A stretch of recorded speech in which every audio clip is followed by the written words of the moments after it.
The Frontier Theater in 1875 was almost as rough and tough as the Frontier Saloon.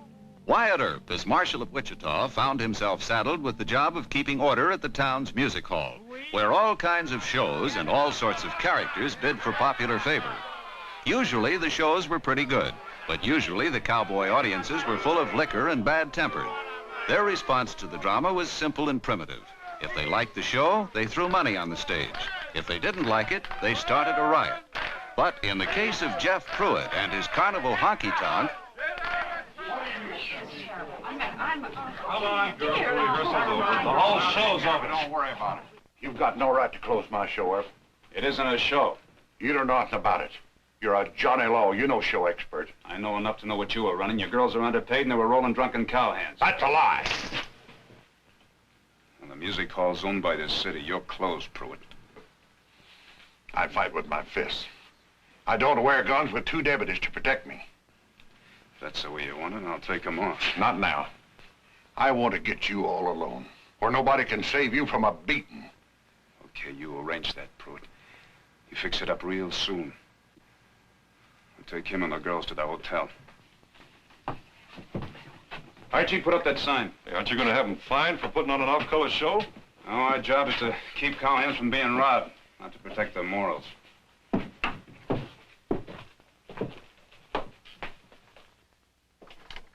Wyatt, we're going to have more trouble over at that music hall. Jeff Pruitt? Now it's that new company, the Harlow Players. What's their problem? Well, Harlow's been making the cowhands sore, and Mr. Murdoch says you'd better come right away. Show business. Had more trouble with the music hall than 10 saloons put together. Now remember, my darling, a child's duty is to be honest, cheerful, and obedient. Do I have to obey him, Mama? He is not my real papa. Hush, my dear. You must obey Mr. Lash. I myself have vowed to love, honor, and obey him. But he is cruel. He makes you cry.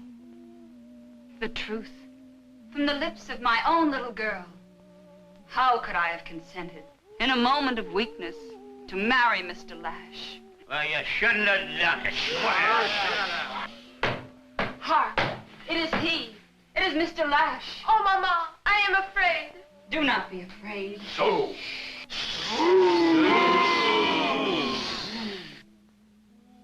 I find you whispering. What is it this time, Well, answer me. Don't tell him nothing. If she tells on our little Mary, we're gonna... It's too late for a subterfuge, Agatha. 1 hour ago, I intercepted a letter which this ungrateful child wrote to her maternal grandparents in Schenectady. No. Yes. Leave the room, Agatha. Please, Mr. Lash, I beg of you. Don't you leave, ma'am. You stay with little Mary. I am your husband. Leave the room. Heaven help us. Now, you ugly little fiend. I'll teach you to write lies about me. It is true. You are mean and cruel to my Mama. Oh, indeed. Well, I can be meaner. I'll teach you what cruelly feels like.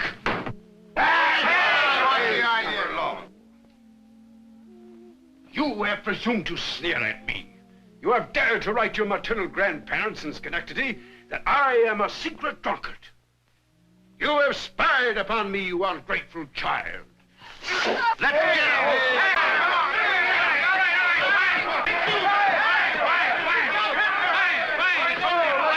It's only a play. Oh, Pa, you hurt.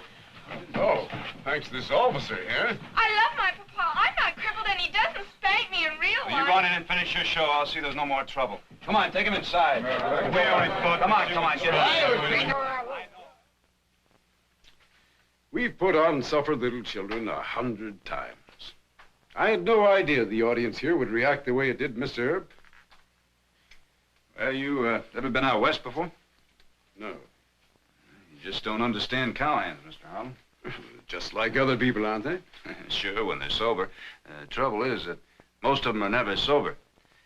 You see, Wichita's the end of a long cattle drive for most of them, and they, well, their stay here is their one big holiday of the year. Oh, see. Now, before your show opened, I had to close an all-girl show. They probably resented that. What you're trying to say is I should have put on a more cheerful play. Yeah, I guess that's what I want to say. You see, they don't care much for villains. Well, then we're finished. How's that? I'm down to 2 sets. The one we used tonight and one for Death to the King. Most of tonight's audience demanded their money back. Oh. You got financial troubles, huh? I haven't told my wife, but they held our other sets and most of our costumes in Kansas City. Panic of '73 is still lurking in the wings, you know. Can't you put on the other play? I'm an even worse villain in that one.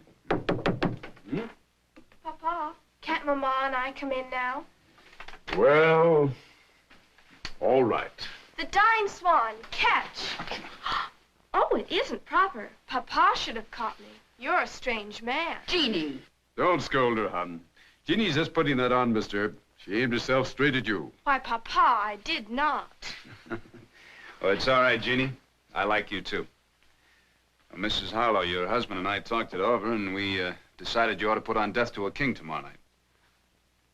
Well, yes, we'll put on the King, Won't that start another riot? Well, I hope not. Anyway, my deputies and I will be on hand. It seems I have no choice. That's right. Our company's financially embarrassed and down to 2 sets. Papa doesn't think Mama knows, but we both know. Jeannie. That's all right. I've been broke a few times myself. You won't let those cowhands hurt my papa, will you? Jeannie, I give you my word of honor. Good luck tomorrow night. Thank you, sir. The swooning princess. Oh. I fell right into the arms of the law. You'd better fall right into the arms of Morpheus. Yes, Mama. Good night, Mr. Earp. Good night, Jeannie. Good night. She's very sweet. Good night. Thank you. Stupid cowhands. Yeah, they didn't get that actor away fast enough. Earp jumped him at the stage door. When do we try it again, Jeff? Well, tomorrow night if Harlow's got the guts to put on another show. But no cowhands this time. Let them start the rumpus. And you boys grab Harlow, put him on a horse, and head for the Douglas Avenue Bridge. Earp will ride to the rescue, and we've got him.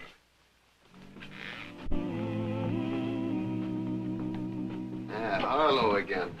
Wonder if that no-good child-beating murderer gets murdered, or does he murder the king? He better get murdered.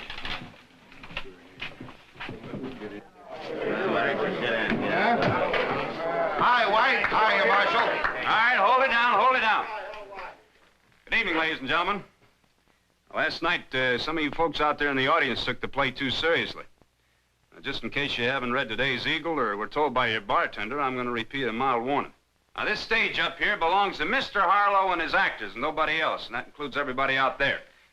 Now, if anybody tries to climb up on this stage except the actors, or tries to make any unnecessary noises, you're going to get buffaloed. The law says you'll stay in jail for 30 days. Now, me and my deputies are going to be sitting in the front row, so all of you just sit back, relax, and enjoy the play.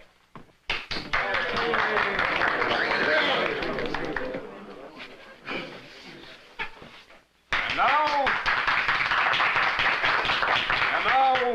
on with the play.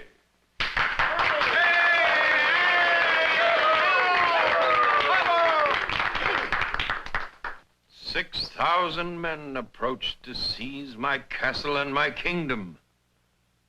And I, alone and deserted. My life is like this piece of cord. It had its beginning. It must inevitably have an ending. Now, what could be fairer than that?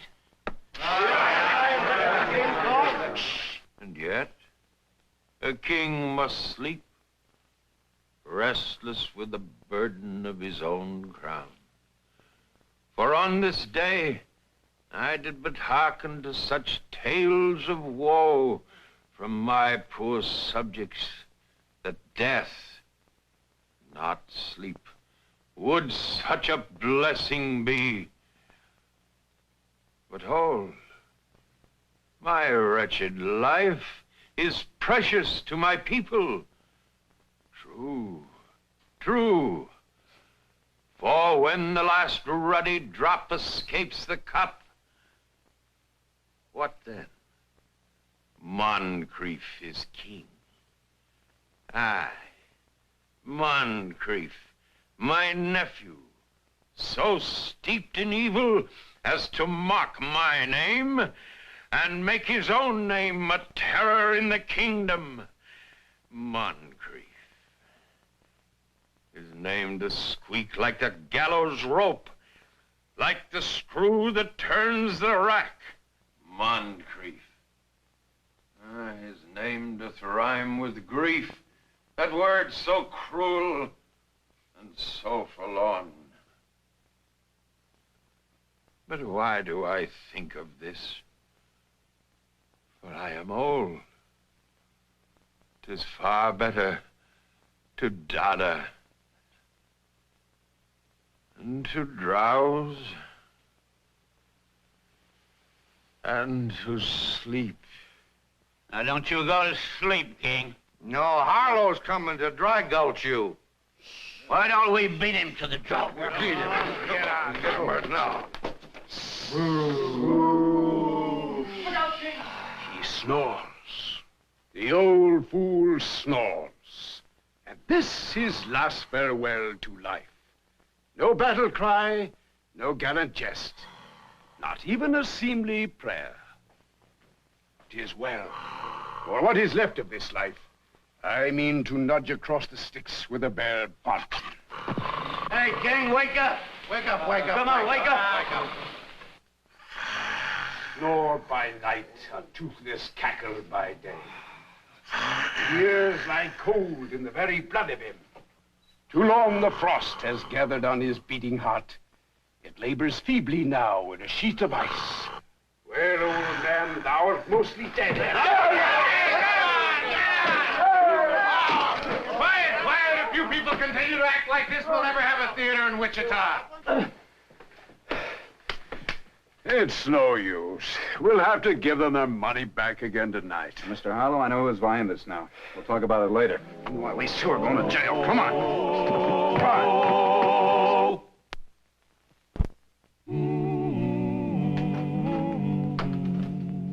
Don't shoot, Marshal. Now, you were there, you saw what happened. Yep. I thought it was just cowhand stupidity. But the men that tried to grab Harlow tonight trail with Pruitt and his gang. Simmer down, my No, friend. not this time. I promised Harlow I'd protect him. I didn't. You kept Jeff's men from giving him a good dose of tar and feathers. That's not the point. Now, Wyatt, whether Pruitt caused the trouble or not, Harlow is partly responsible. How do you figure that? You can't play Christopher Marlowe to a bunch of cowhands. I know the poor fellow's broke and his company's stranded here, but he should never have attempted death to the king. That's still not the point. Well, what is the point? Handful of drunken cowhands and Pruitt's men are trying to close a music hall. That's the point. Well, it seems to me they've succeeded. Well, they can't let him get away with it.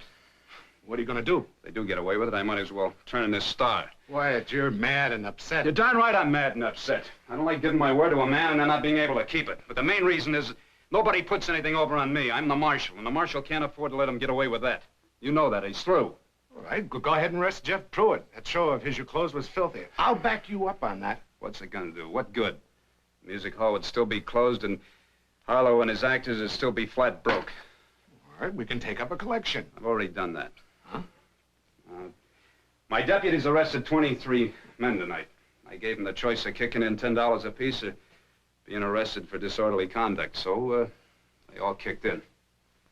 $230 worth. It's mighty regular. Oh, but I approve. Yes, I do. I approve. Thanks. Well, isn't that enough to get Harlow and his company back to their next stand? Wyatt, Mr. Harlow's here. Oh, good. Send him in. Come in, Mr. Harlow. Mr. Harlow, I believe you've met Mr. Murdoch, the editor of the Wichita Eagle. Yes, he gave me a very nice notice in his paper. Good evening, sir. Evening, Mr. Harlow. I guess I'd better run along. You two will want to talk. No, wait. I want you to hear what I have to say. Mr. Harlow, how much would it cost to get your troupe out of town? Oh, no, we couldn't accept that. We'll find jobs and try to save another stake. Well, this happens to be a free will donation made by the cowhands that tried to break up your show tonight. That sound better? Mm-hmm. Now, how much will it cost? Well, $200 or $300 ought to pay our bills here and get us back to Kansas City. Kansas City, huh? And what play would you do there? The Tale of Two Cities, by Charles Dickens. Yes, I made the serial story into a play. The audience like it? Oh, they love it, Marshal. Our top box office attraction, all through the East. Well, if you had the sets, is there any reason why you couldn't play it here? Here? After what happened Now, look, Mr. Harlow, I want to keep the music hall open. Now, wouldn't you like to have another chance at Wichita? Frankly, Frankly, Mr. Harlow is scared, and I don't blame him. All right. There's your money. Now, that's a sensible solution. Good evening, gentlemen. Good evening, Mr. Murdoch. And, Wyatt, you'll feel better in the morning. Sure. Mr. Harlow, what kind of a character do you play in Tale of Two Cities? I play Sidney Carton, a great heroic role. I change places with the husband of the woman I love. I go to the guillotine in his stead. Do you think they'd boo me here for that? I think Mr. Murdoch's probably right. Gotta try it in Kansas City. But you want me to play it in Wichita. Why? For purely personal and selfish reasons, Mr. Harlow. Still, why? I took a licking tonight. I promised you'd finish your play without any trouble. My job, you can't afford to be licked. Neither can I, Mr. Earp. You wouldn't have any objections, would you, if I used this money to fix up a set for the Dickens play? I can't think of a one. See you at the music hall tomorrow night.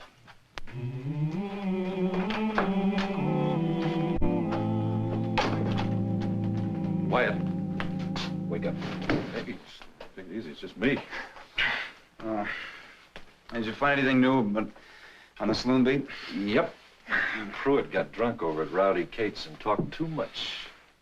He says he's going to let this new show run without any trouble, and then he's going to grab Harlow before the curtain goes down. Oh, what's he got against Harlow? Nothing. Except he figures that you're going after Harlow. He's bragging that he's going to bushwhack you. He's going to take your guns away and beat you up with his fists. Hey, that's good. Almost too good to be true. Are you sure? Rowdy Kate passed me the word. She hasn't lied to us yet. I trust her. Go get Brick. We gotta plan this carefully. Right.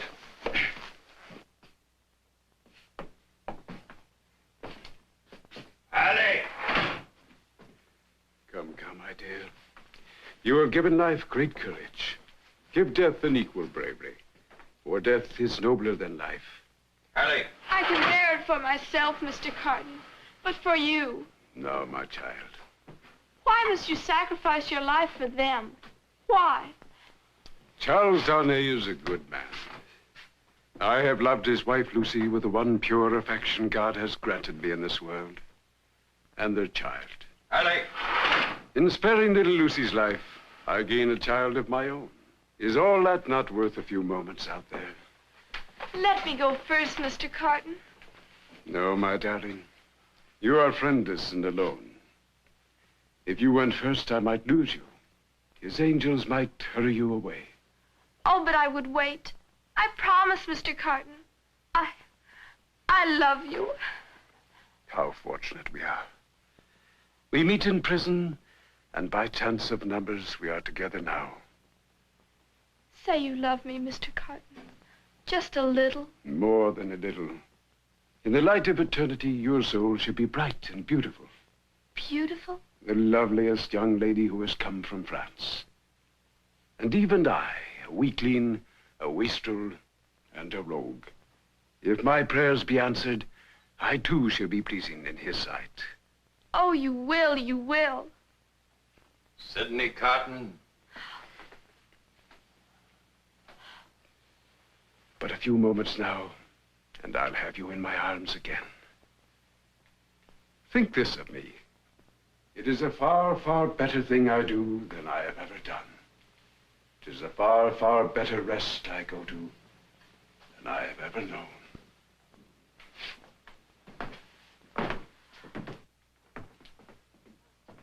Alec!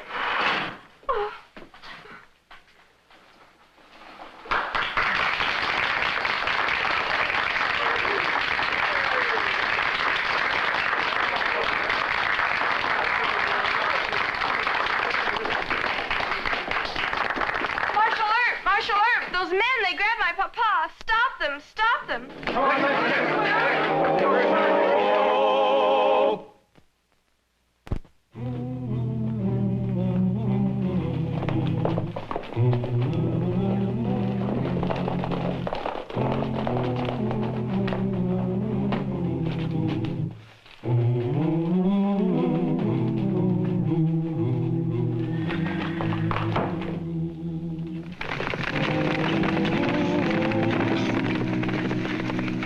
Hold up here.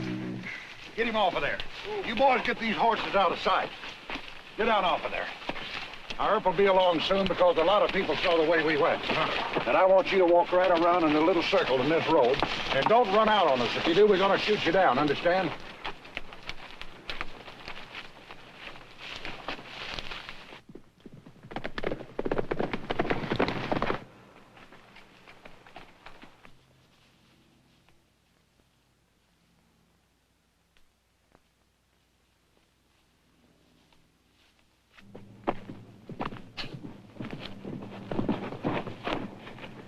Mr. Harlow, glad to see you're not hurt. I said I'd get you alone. I'm sorry, Mr. Earp. You're going to be a lot sorrier. Get his gun. All right, Pruitt, it's your turn. Lift them, all of you. Now, come on, drop him. Get him. Come on, get those guns down. Get him up. Get over here, all of you. Harlow, move the horses around. Are you going to shoot me, huh? No. Keep your guns on the rest of them. Mr. Pruitt's first. You wanted a fist fight, didn't you? Not with your deputy shooting me in the back. Don't worry, they won't. You stay out of this. Right. Watch it. This is what I've been wanting. Now get up. You can't wait, can you?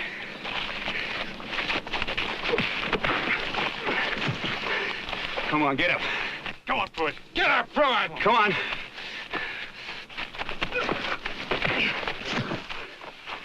Come on.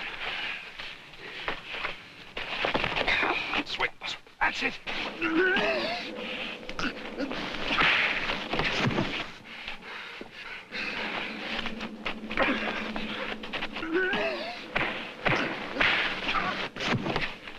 Get up. You ain't hurt.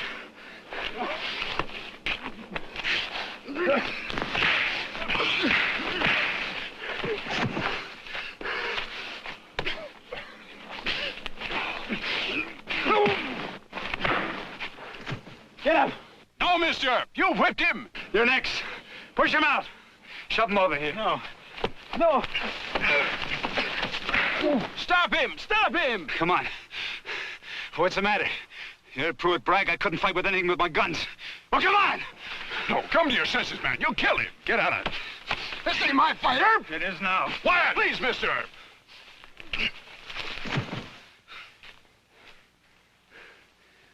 You better get him over to Fabric's office.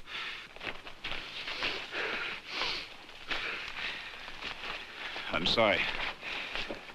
Mr. Al, I try to stay out of fistfights. Gun's less personal, and I don't get so mad. I can't fight with my fists or a gun.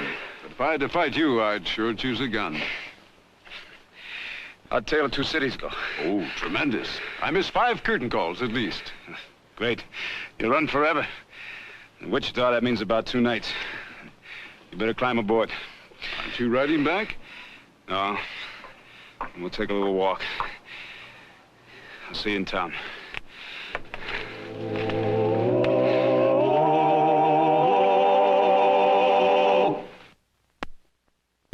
Well, he cleaned up the country, the old Wild West country. He made law and order prevail.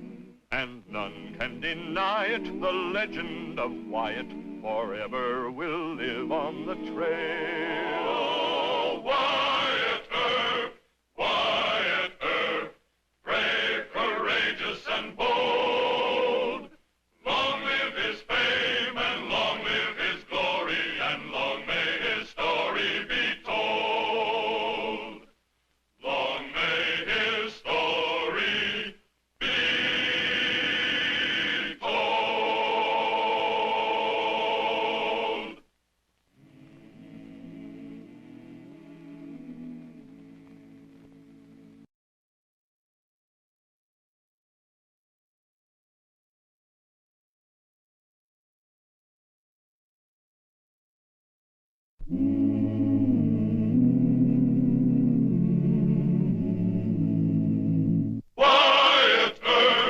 Wyatt Earp, brave, courageous, and bold.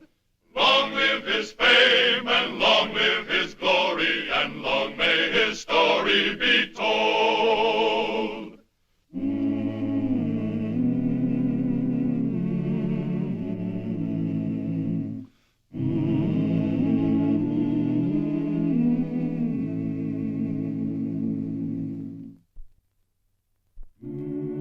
The major problem for Wyatt Earp, now that he was marshal of the cattle-loading town of Ellsworth, Kansas, was the Thompson brothers.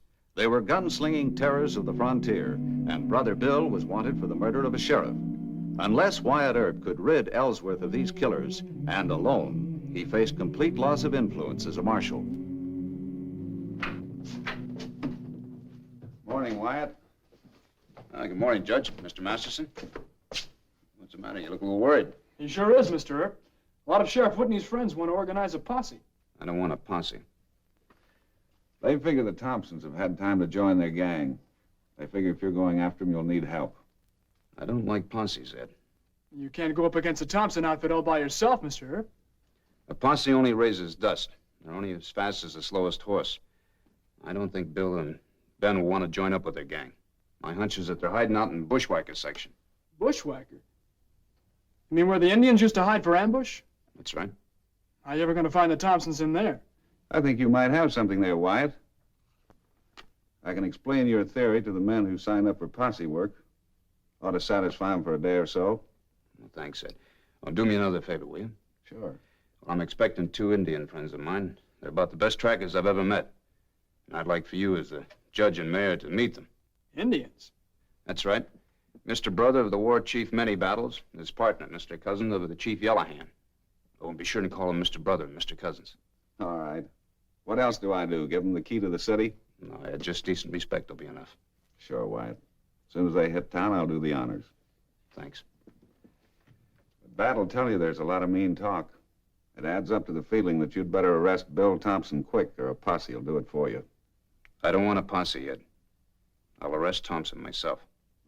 I hope you do. Aren't you putting too much faith in those Indians? No, they're good men.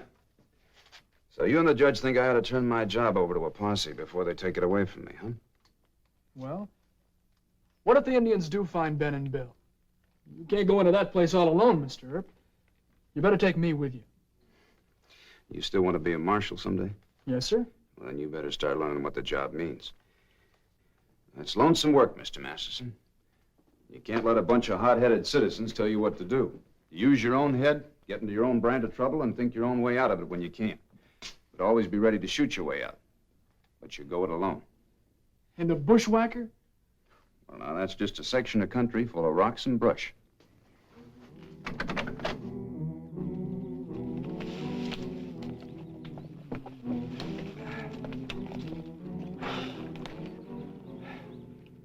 Good old bushwhacker. One of the nicest hideouts we ever found, huh, Bill? We should have brought the boys with us. Ah. Why don't you drink some water for a change? Now, if Earp comes in here after us, you're gonna wish we had more guns. Earp ain't gonna come in here. Even if he guesses which direction we headed, he ain't gonna come in here. He's got more sense. And what if he did? Hey, you hear anything?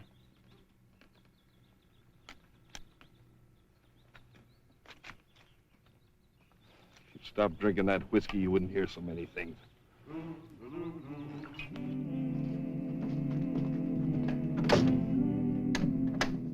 Lehaya. Lehaya. Lehaya. Mr. Brother, Mr. Cousins, shut the door.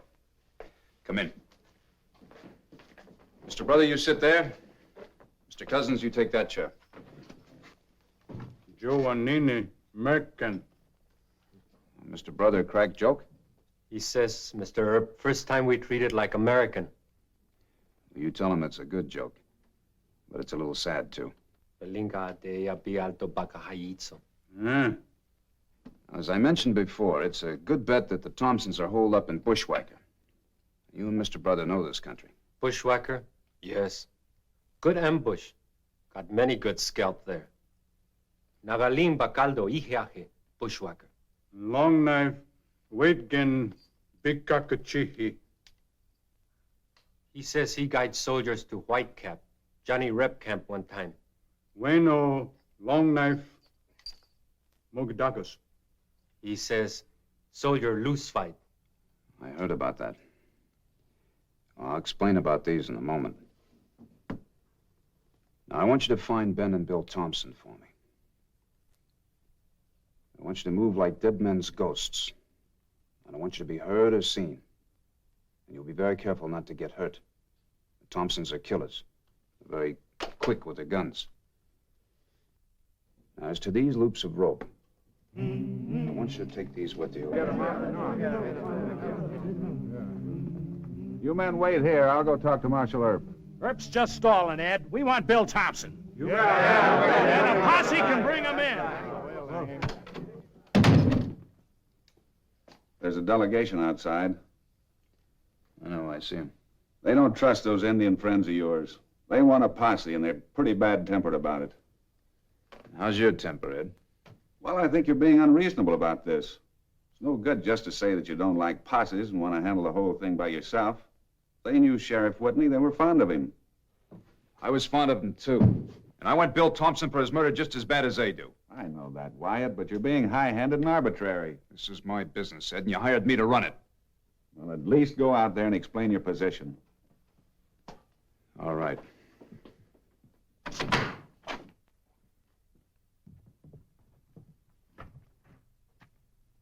Well, Judge Miller tells me you gentlemen want to go after Bill Thompson. We can't trust a couple of Indians. We want real action, Earp. All right, Mr. Davitt. Then you can lead the posse. But before I deputize you, I think it's only fair to tell you what you'll be up against. Now, my Indian friends have already sent word that Ben and Bill Thompson was spotted yesterday going into the Bushwhackers section. Just the two of them, Wyatt? That's right. But I want to remind you, men, that Ben Thompson is one of the best hands with a gun I know of. He's already killed 18 men in gunfights. Now, his brother Bill's not near as good, but he... They don't scare us, Earp. Well, they're enough to scare me. Now, have any of you men ever gone to that tangle of brush and rock before? Well, a whole Union outfit went in there a couple of years ago, as Judge Miller may recall.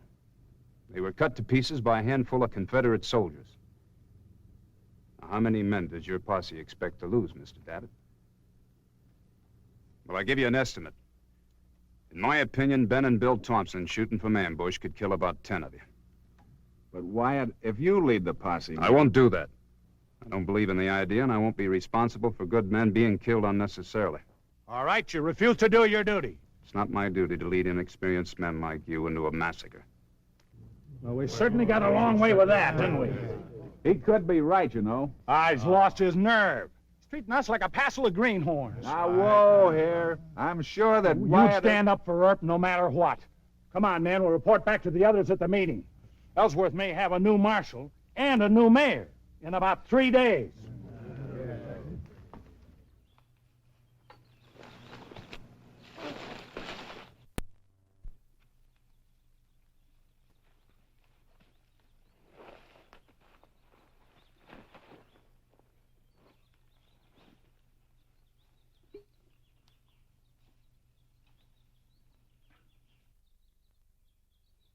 Ben. Wake up, Ben. Look it. It's Herb. He's found us.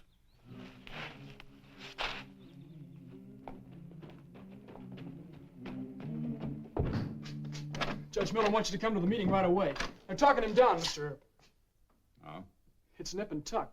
Sam Davitt's trying to get them to fire you and appoint him as leader of the posse if they're not found in 3 days. The judge says if you'd explain to the whole meeting what you're I've gonna... explained it once. I'm not going to explain it again. You don't care if they fire you? Nothing much I can do about it, Mr. Masterson. I said all I'm going to say. Well, you can't just sit there and let things happen.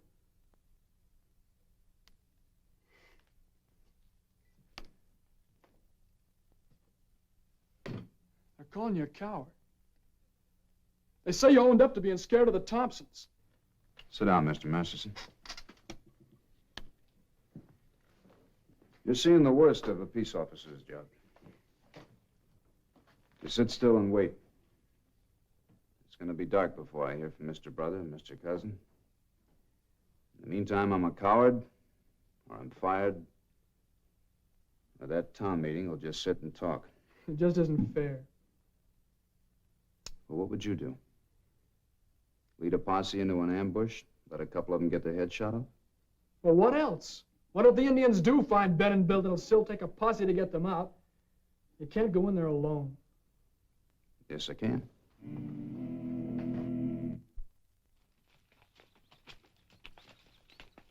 Well, here she is.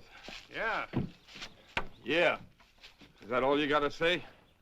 You give me more credit than that? Well, you're the smart one of the family. You'd be smart, too, if you didn't addle your brains with that whiskey. Took me a half a day to find this place. That means it'll take Earp 6 days, even if he knew it was here. How about a swig of whiskey to celebrate? Huh, Ben? That'll settle your nerves quicker than whiskey. I don't know why I string along with you. All right, then. Go ahead and leave me. I would.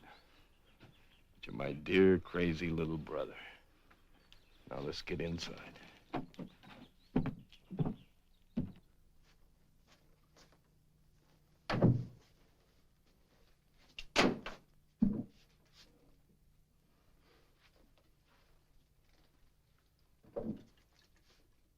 Still got some coal oil left. Where are the matches? In your pocket. Find them, you're so bright about finding things.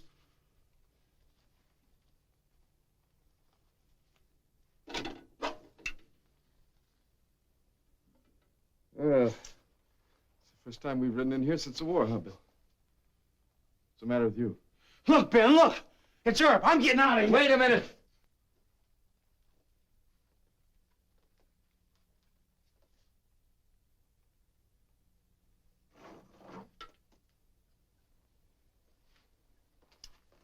Moccasin tracks. A couple of Indians.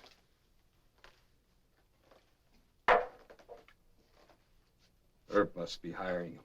But we can't stay here, Ben. They'll tell them just where we are. That Earp.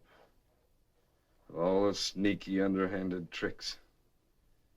He's trying to work on me. On you? That's for me. And I ain't staying here and being cornered by Earp and his posse. Bill! Use what few brains you got left. Yeah. Maybe I'd better. Yeah, maybe you'd turn me into Earp. Turn you in? Look, haven't I always kept the law off your neck? You're my brother, and I'm stuck with you. Just the same, I'm getting out of here. Bill! Earp's not coming in here after us. But why ain't he coming after us? Because I know him. I know how he thinks. The rope trick is just to scare me into turning you in. Scare you? That's me he aims to hang. And that wouldn't make any difference to me. Had to kill a lot of men getting you out of trouble. Besides, what would Mom think if I...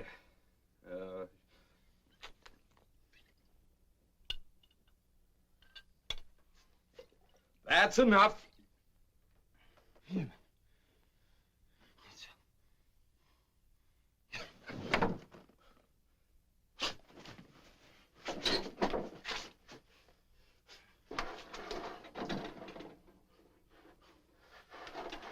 for gosh sakes, Bill. What's the matter now? I've been having a bad dream. I saw Mom. Why don't you go back to sleep?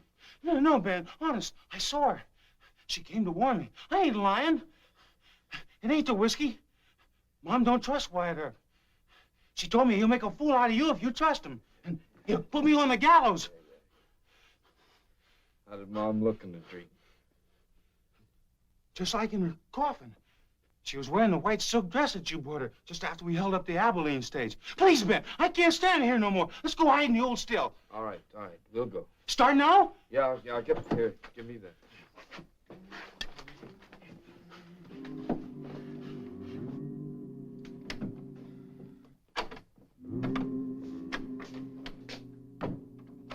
Bad news, Wyatt. The time is up. The posse forms in the morning, Mr. Earp.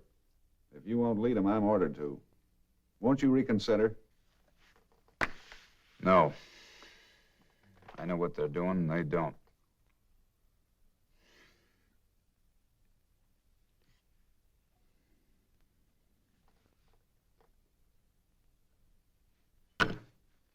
Thanks for standing by me, Ed.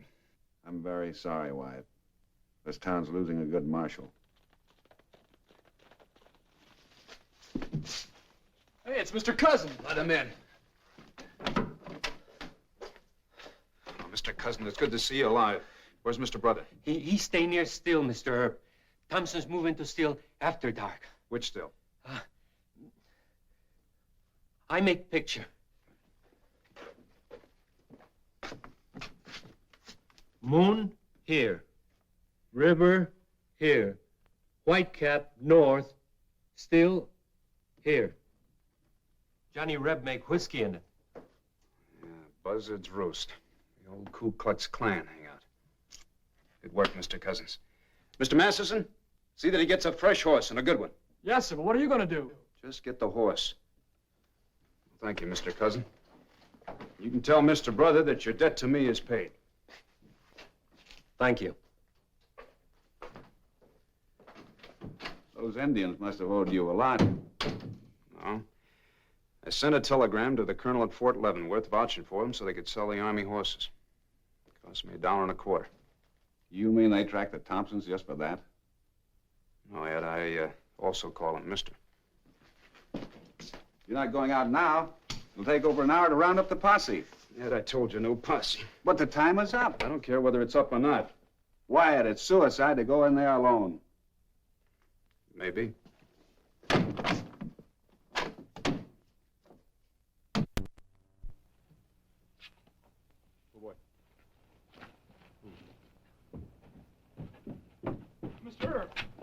Mr. Earp, please, let me go with you. Not this time. But if something happens, if you're hurt or... Now, don't worry about that. I have friends who'll bring home the remains. But cheer up, Mr. Masterson. I don't think Ben Thompson will be any faster in the draw than usual.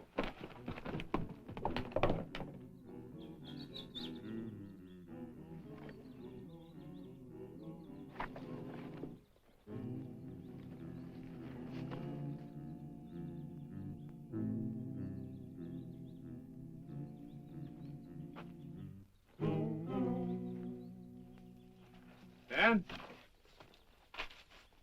What you got there? Nothing. That's Indian for the last message. Well, let him come. I'll splatter him all over these hills. Yeah, we'll both gun him. I want him alone, the fair fight. Oh, Ben, what's the sense in talking like that? We can pick him off with rifles. Because he's mine, that's why. He's tormented me and hounded me like a wild dog. It's me he's trying to drive crazy. Well, he ain't gonna get away with it. I'm a better man than he ever was. So you stay out of it, you hear? That's fine, Ben, fine. But I can't trust you. Ben, I swear. What's that? Well, that could be him. So you get on your horse, ride down to the river, and wait for me there. No, Ben, I've got a good mind to put an end to this whole thing. Don't, Ben. I'll go. I'll go.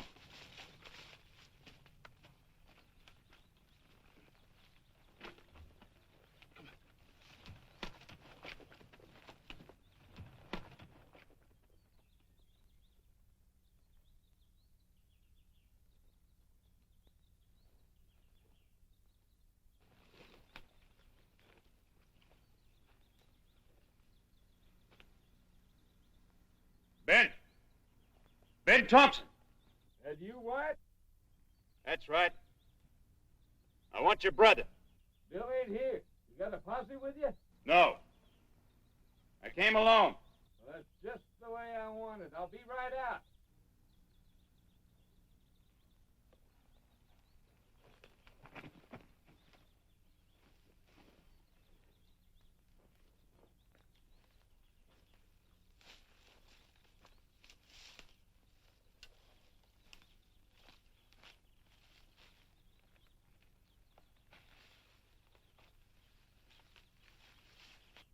I don't want you. I want your brother. You ain't gonna get either one of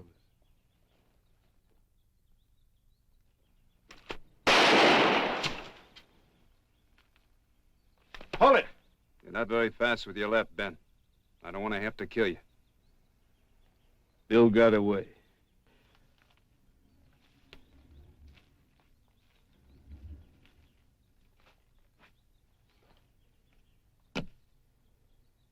Go sit on that rock.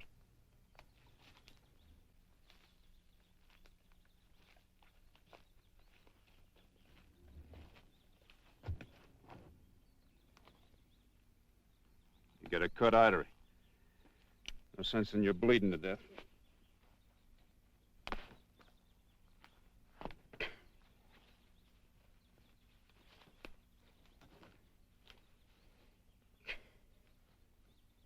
I don't understand you, Wyatt.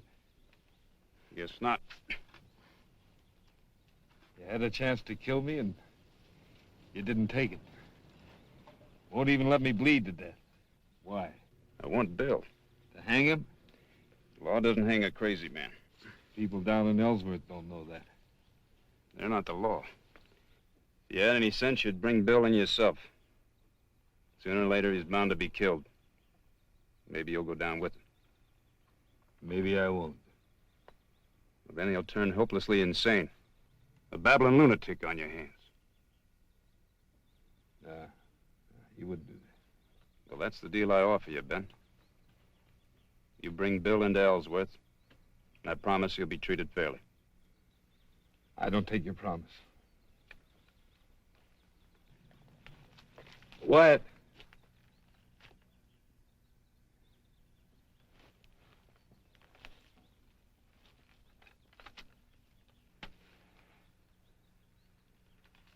All right. All right, you've made yourself a deal. I'll bring him in. See you at the jail, Ben.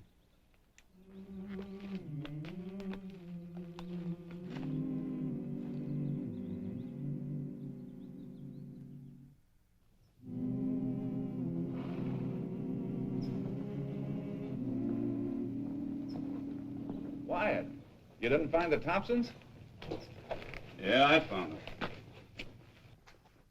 Well, what happened? Did you... No, I didn't have to. Ben's bringing Bill in. You took his word? Yes, I did. Ben's never lied to me yet. Well, maybe the posse will get him. Now, Mr. Masterson, you still want to be a peace officer? Well, yes, sir, but But not a plain fool like me, huh?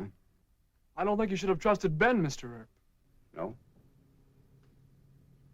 Well, take a look behind you.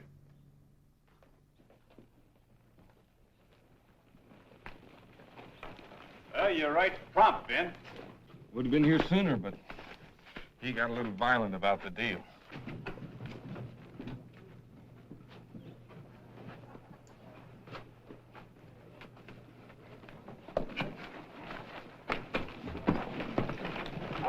Now, Bill, you're sick in the head, and this is the best thing for you.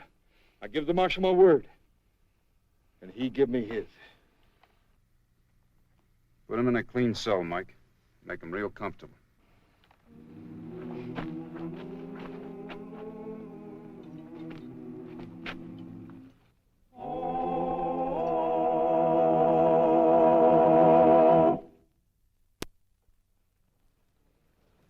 So long, Wyatt. So long, Ben.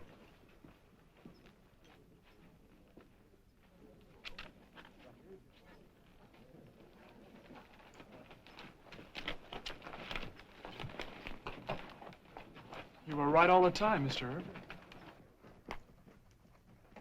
Sure. I could have been just as right and got killed. Or just as right and got fired. Yes, Mr. Masterson. I'm now a great marshal again. Well, that's the end of school for today.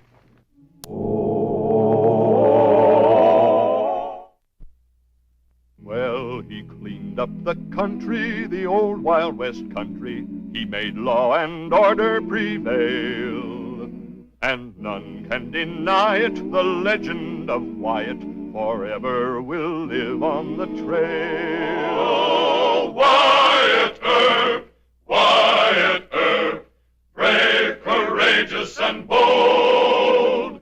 Long live his fame, and long live his glory, and long may his story be told. Long may his story be told.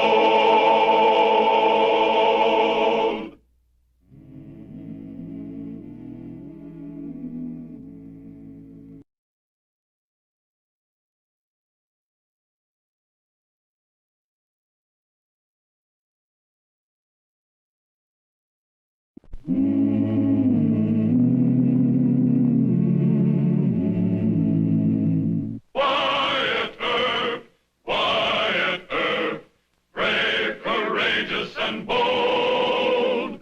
Long live his fame, and long live his glory, and long may his story be told.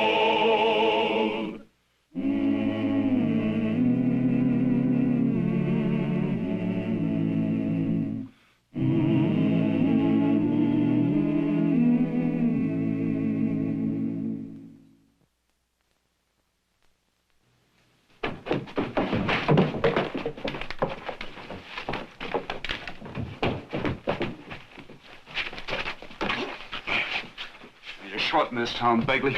You're leaving Wichita.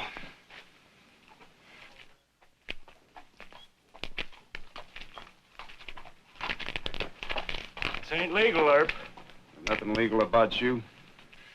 Cold deck poker, watered whiskey, and extortion from dance hall girls. Now get on your horse.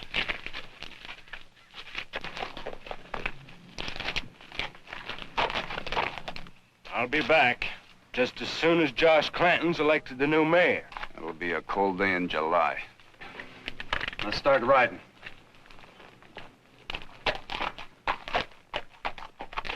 And I say to you, there's but one real issue in this campaign, and that issue is a scoundrel by the name of Wyatt Earp. That's right.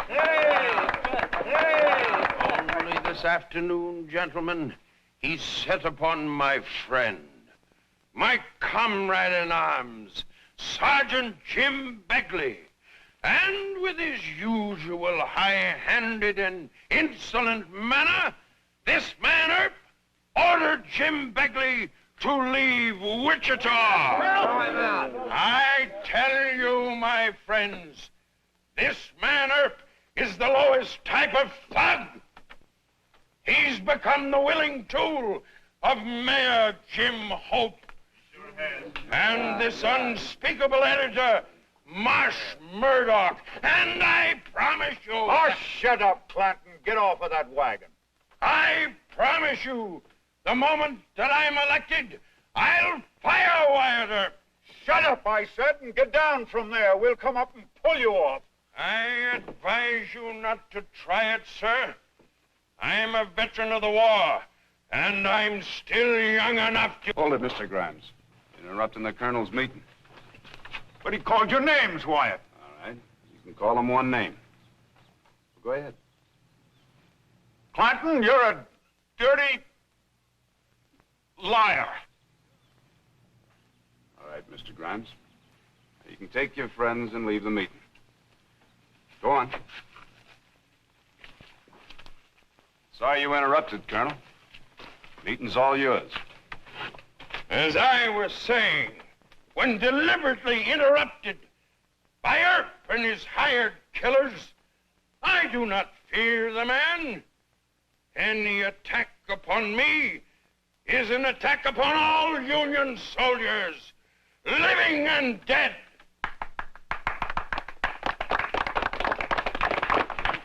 I don't understand, Wyatt. I was only trying to help. I appreciate what you're trying to do for me, Mr. Grimes, but we gotta let the colonel have his say. All right, Wyatt. But you tell Jim Hope he's liable to lose this election if he doesn't show up that blatherskite for what he really is. Well, I think you're right. And I'll tell the mayor. Tell Hannigan not to let that Clanton crowd keep our papers off the stands. Well, well, our hero himself, our plumed knight. What? Read my page 1 editorial. Jim Hope's meeting beat the colonel's crowd 2-1. As our late president said, you can't fool all of the... What's the matter? Don't you like what I wrote? Well, it's a little too complimentary. This is no time for modesty, Wyatt. It's a political Look, fight. Mr. Murdoch, I like compliments, but I don't think defending me is the line to take. You think our side is handling things wrong? That's what I'm trying to say, yes. Well, you won't stand up for your record. I have to. You want the Eagle to let Clanton lie about you without answering? Yes, sir, I do. Why?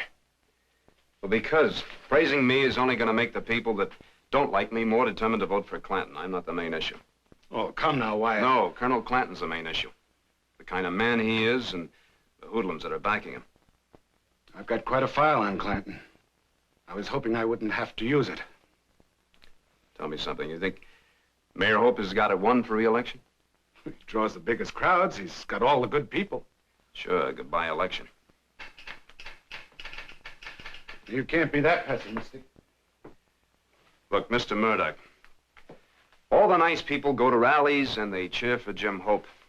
But 2/3 of the registered voters in Wichita live below the line. I think most of them, the way things stand now, aim to vote for Clanton.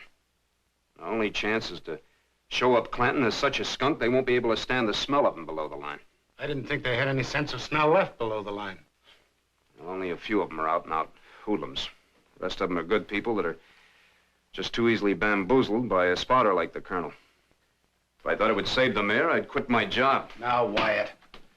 I guess it would just look like I was quitting under fire and make things worse for him. It certainly would.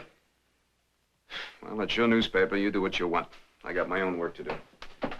Wyatt, I'm convinced. You'll open up in Clanton? With both barrels. Good. Load with buckshot. Henry!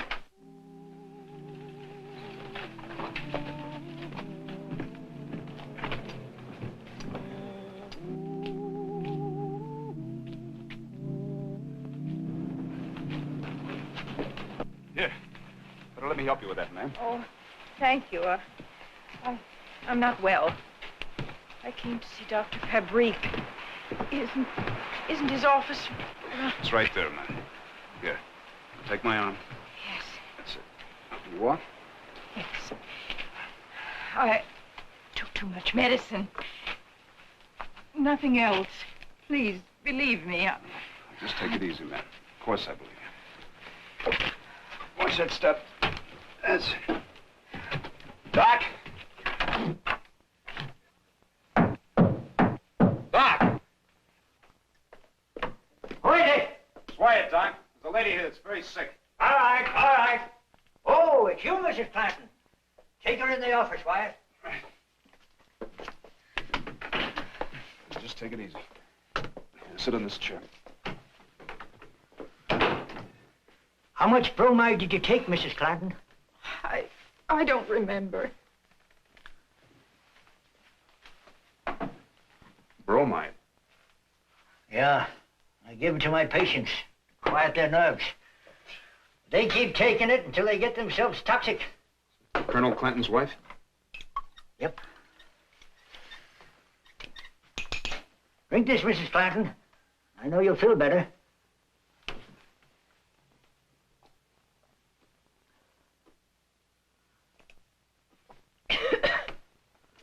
Thank you, Doctor.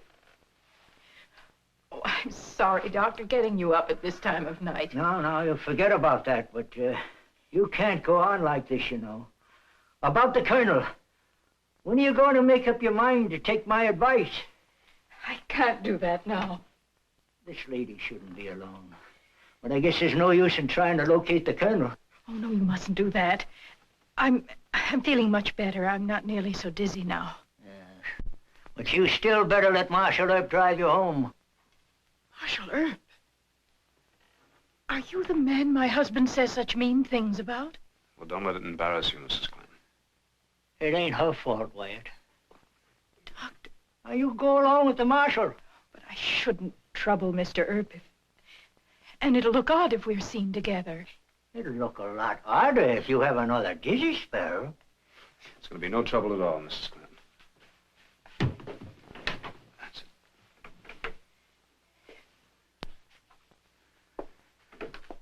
Good night, Doc. Good night, Wyatt. Good night, Mrs. Clanton. You should take the doctor's advice. What do you know about that? Nothing, Mrs. Clinton. What advice did the doc give you? Dr. Fabrique wants me to leave my husband.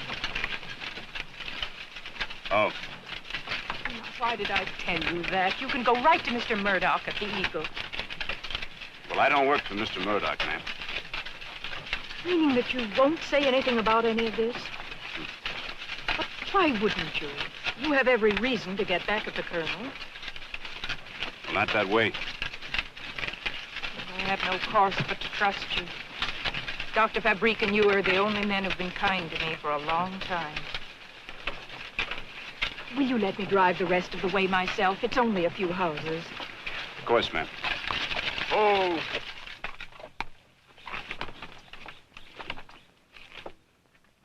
Look, Mrs. Clanton, it's none of my business, but... Yes? Well, things are going to get awful rough around here, and... Well, you're from New York, aren't you? Couldn't you go back there on a visit? No, Mr. Earp. My husband's threatened to kill me if I try to leave him. Good night.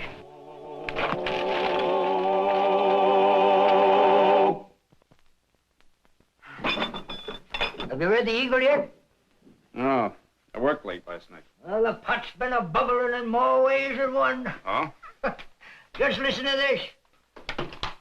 A snake-eyed windbag calling himself Colonel Joshua Clanton has had the unutterable gall to run for mayor of Wichita. Until today, the Eagle has let Josh rant and rave about his great feats of arms as commander of the 10th New York Volunteers in the Civil War. Now, it is time that the voters knew the real facts about this knave, poltroon, thief, and scoundrel. Who'd ever thought that Marsh Murdoch had it in him? What else does he say? Huh? Where did I find the place? Oh. The record shows that the peerless commander of the 10th New York dodged the draft until 1863. Then he and his dear friend, Jim Begley, were given the choice of prison or serving in the army. They were convicted of stealing food from the wounded in the Wilderness Campaign, and they were both dishonorably discharged from the 10th. But Wyatt, it's just getting juicy. I wanted to talk to you about Mrs. Clanton, but I gotta go see Mr. Murdoch. But this is the best part of it, Wyatt. I'll talk to you later. Hold your fire, men! Hold it! Let me attend to Murdoch, then you can wreck the place. Murdoch, I'm gonna horsewhip you.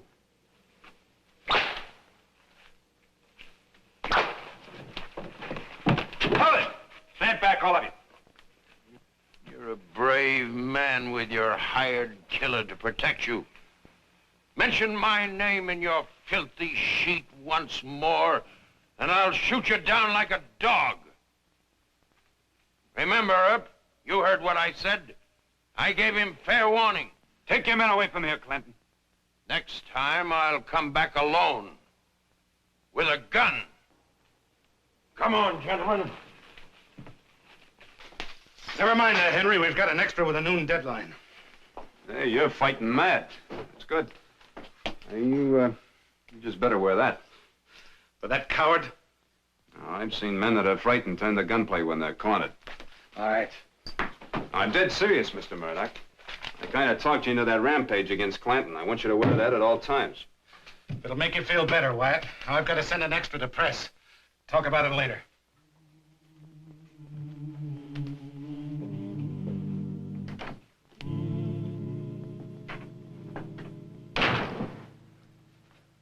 What's worrying you? What I wanted to talk to you about before was Mrs. Clanton. She told me last night she advised her to leave her husband. It's a private communication between a patient and her doctor. Yeah? Well, Clanton threatened to kill her. That puts it in my department. Josh ain't never had the nerve to kill anybody. It's what Marsh Murdoch thinks. Look, Doc, this political row's getting out of hand.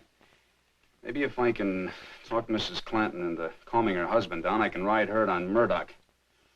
Well, Murdoch was always a meek and mild man to make a good editor.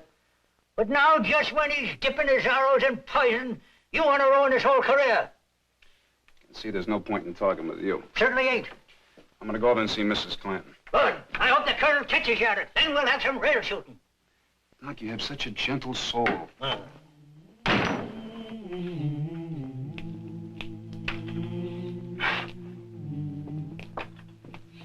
I'm Marshal Earp, man. Is Mrs. Clanton home? Yes, but I don't think she'll want to see you. Dora, who is it? It's Mr. Wyatt Earp, and I already told him. No, Dora. I'll talk to Mr. Earp. Guess she changed her mind.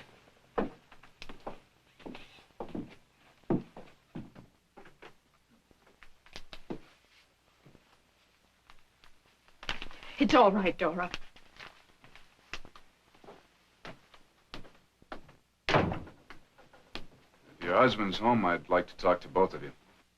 How had you the impudence to come here after this article in the paper? What article? I suppose you know nothing about it. No, I don't. It insinuates that my illness is a thing that should be hidden. That because I'm never seen with my husband, I'm a skeleton in his closet. It even insinuates that perhaps I drink. A fit mate for Private Clanton, a fraudulent warrior. Oh. I'm terribly sorry, Mrs. Clanton. I just can't imagine Mr. Murdoch printing a story like this. Is that so hard to believe when you went right to him with your story? I didn't tell him anything about you. I didn't even mention that we'd met. Then it was Dr. Fabrique? No. No, he wouldn't answer any of my questions about you. Does the story mention the fact that you want to leave your husband, but you're afraid to because he threatened you? No. Politically, that's even a more damaging story than this. Of course. I'm sorry, Mr. Earp.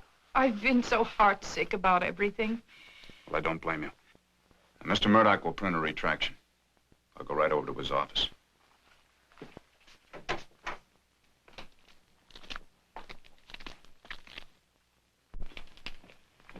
Marshal, Dr. Fabrique thinks you'd better come right away. Mr. Murdoch's been shot. Who did it? We don't know. It's in the lung, and Doc won't let him talk. Was he in any danger? Doc wouldn't say. Oh, I'm sorry, Mr. Earp. Really, very sorry. Has your husband been home today? I may need to talk to you later. Yes, of course.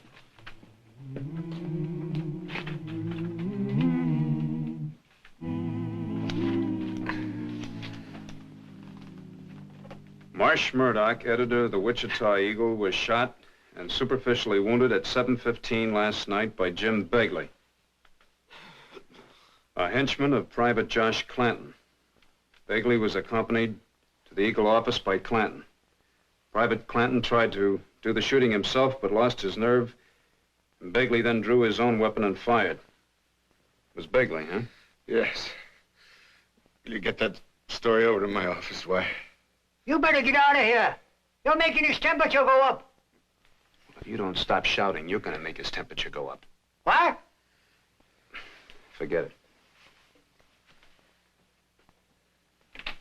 Would you like a little nip? I've been looking for you, Marshal. Colonel Clanton gave me his gun. He owns up that he did it. Oh? You plead guilty to the charge? Proudly. I shot Murdoch in defense of my wife's honor. Take him to jail, Sam. I demand an immediate hearing before Judge Jewett. That's for Judge Jewett to decide, not you. Now go on.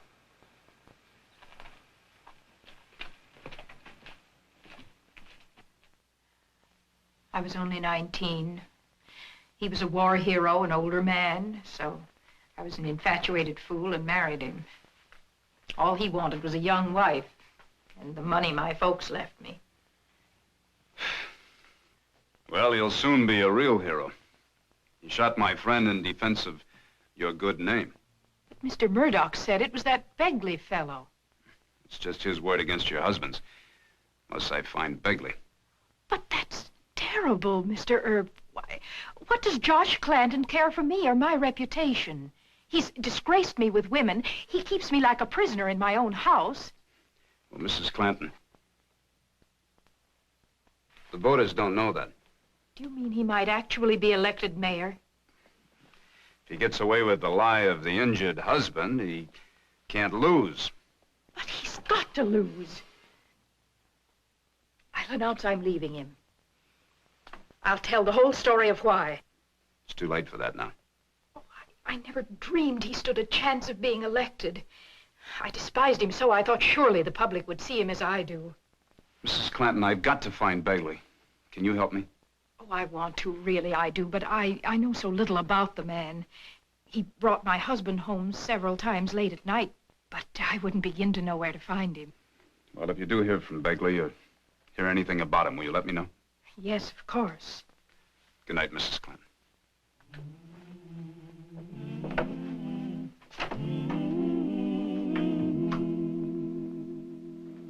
Can't you explain to Jim the legal rule that ties my hand? He knows the law, Judge. I'm only asking you to stretch it a little and not let that scoundrel have a chance to strut in court.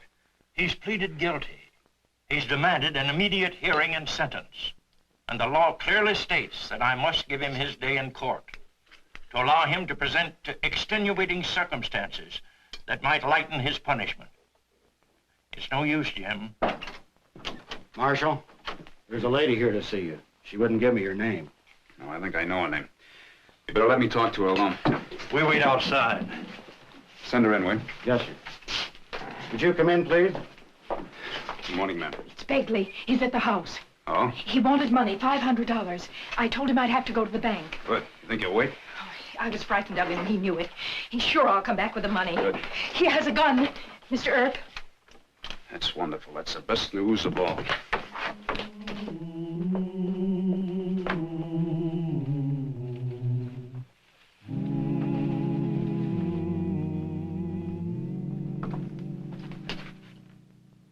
Draw. Go ahead, Begley. No, draw. I won't start until you got your hand on your gun. You want to kill me? I ain't drawing. Earp, you gone loco? You wouldn't shoot me with my hands up, would you?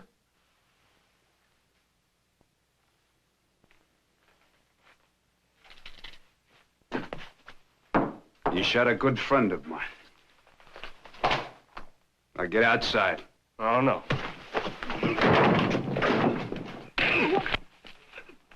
Stop it, Mr. Earp! I'm sorry, Mrs. Clanton. Guess I lost my temper. He'll tell the truth now. Get him to the court. Hurry. You can take my rig.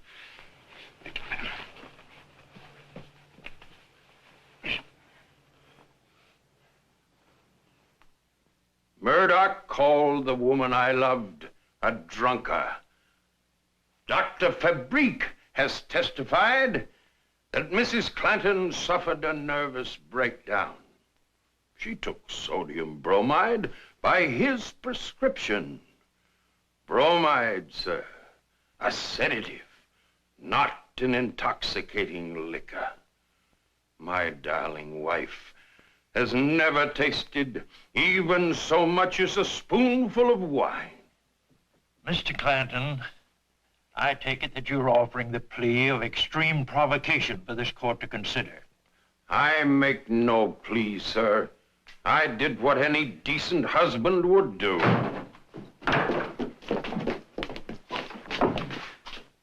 Your Honor, Mr. Bigley's got a statement to make to the court. I shot Murdoch. Josh tried to, but he lost his nerve. That's a lie, sir. A contemptible lie. Will you repeat that statement under oath in this court? Yes, sir.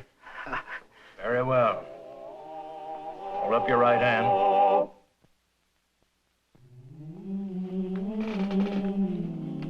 This will go on page 1. The Wichita Eagle most sincerely apologizes to Mrs. Harriet Clanton and retracts in its entirety the story printed about her 2 days before the election. The Eagle bows its head in shame. During the heat of a political contest, the Eagle was careless in its facts concerning Mrs. Clanton and grossly unjust in its interpretation of those facts. The Eagle and its editor have learned a lesson we shall never forget. Is there anything else I can say, ma'am? No, Mr. Murdoch. Thank you very much. Mr. Earp is seeing you to the station. It'll be my pleasure.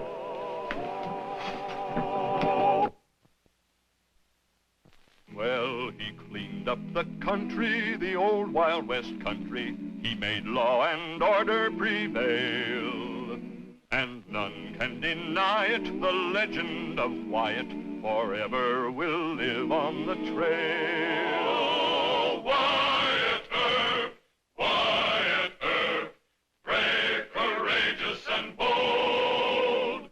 Long live his fame, and long live his glory, and long may his story be told. Long may his story be told.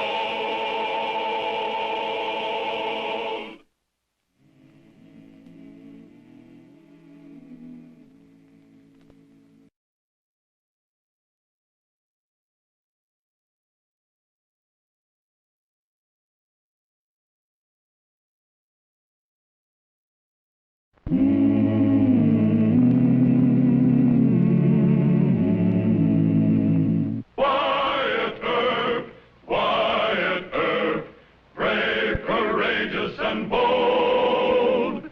Long live his fame, and long live his glory, and long may his story be told.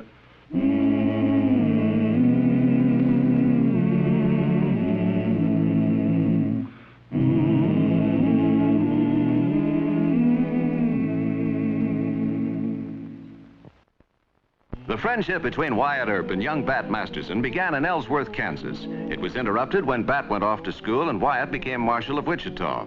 Earp's time as Marshal of Wichita was drawing to a close, and in the meantime, Bat had grown up, but he still had the ambition to be a ladies' man and to wear a star in his own right. This had brought dangerous consequences. It brought young Masterson into conflict with the notorious Sergeant King, a former cavalryman and one of the meanest characters on the western frontier.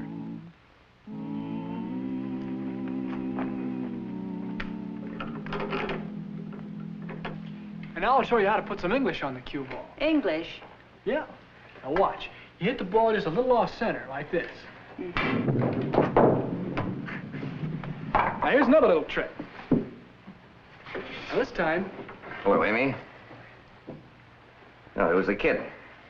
I'm Bat Masterson. Who are you? He's Sergeant King. Amy's my girl. Or perhaps you didn't know that. Look, please, Bat doesn't want any Shut up. trouble. I'll let it pass this time, Sonny. But if I catch you sparking around her again, I'll... Look, you don't own Amy. And you don't boss me.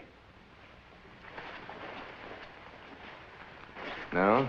No. Help, please. The sergeant's got a gun. Oh, you baby-faced little squirt, you... Sergeant! Well, well, if it isn't the captain. Get out of here, King. I mean it. You can't order me around. I'm not in the Army no more. Look, just let me get my guns and... No! I can still put you under arrest. Want me to do that? Look, I'm not fighting you. The next time I catch you with Amy, I'll gun you. Now get out.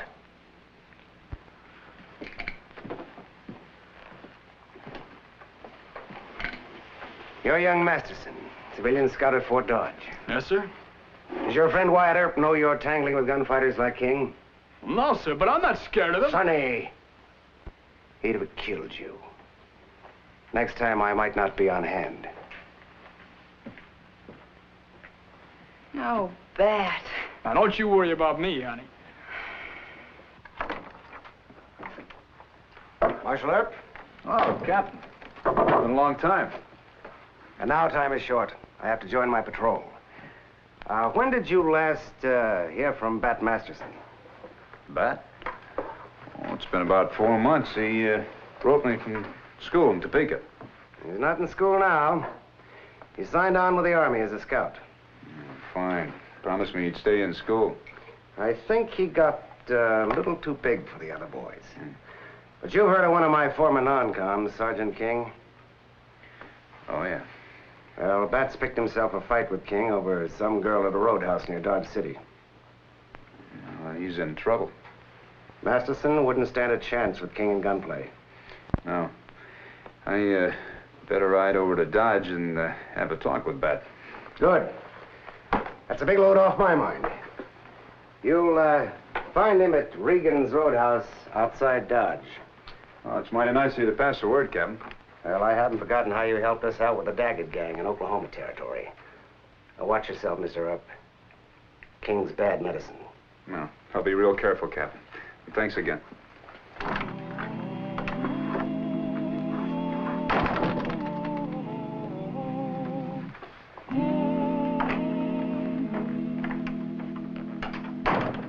Here's your leave of absence signed by the mayor. Any objection? He hollered his head off. I think he suspects folks over at Dodge are trying to hire you away. No, nothing like that. It's personal business. I'll be gone about 3 or 4 days. You'll be acting marshal. Just follow the regular routine. Wyatt, I don't mean to get personal, but you going against trouble? I might be. The instructions for returning my body to Illinois are in the drawer there. Give me a hand. All right.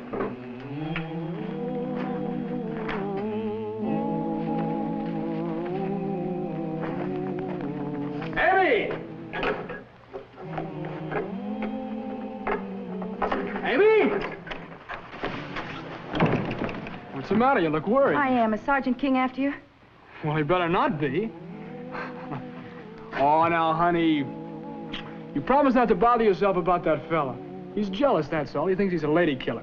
He's a man killer, Bat. Ah, forget about King. I'm hungry and it's time to eat. And the Army wants me to go north and be a scout with General Custer. He's going to put old Sitting Bull in the sack next spring. Nah, but I'm going to stick around Dodge. Get me a job as a deputy marshal. Well, would that pay more than scouting for the Army? Oh, 2 or 3 times the money. Let's see, I'll get my share of all the fines. And counting what I'll win gambling, well, I'll make my pile so quick we can get married. I haven't said yes. And I wouldn't ask you, Amy. Not until I can give you pretty clothes and a living with some style to it. Oh, you talk real sweet, honey. But I still think you should stay with the Army. Why? Well, because it's safer. You got the whole government on your side. Now, there you go again, worrying about me. Well, I know it hurts your feelings when I say it, but you're still a kid. And you're so old. Well, I'm older than you are, and I've learned enough to know that... Who's a stranger? It's Wyatt Earp. Hello, Mr. Earp. Mr. Masterson? I meant to write you, but things move so fast I never got around to it. You on your way to Dodge? No. Who's the young lady? Oh, excuse me. Miss Amy Pelton, this is Mr. Earp. As good a friend as I ever had. Well, I guess heaven must have sent you. I've been so worried I was on the verge of writing you myself. Now, Amy, I don't... Would you talk to him? See if you can talk some sense into his stubborn head? Well, I'll just be in the way. Excuse me. I just couldn't stay in school. They had something called algebra. It's tougher than going against sawed-off shotguns, so I left. Yeah, well, let's talk outside. Yes.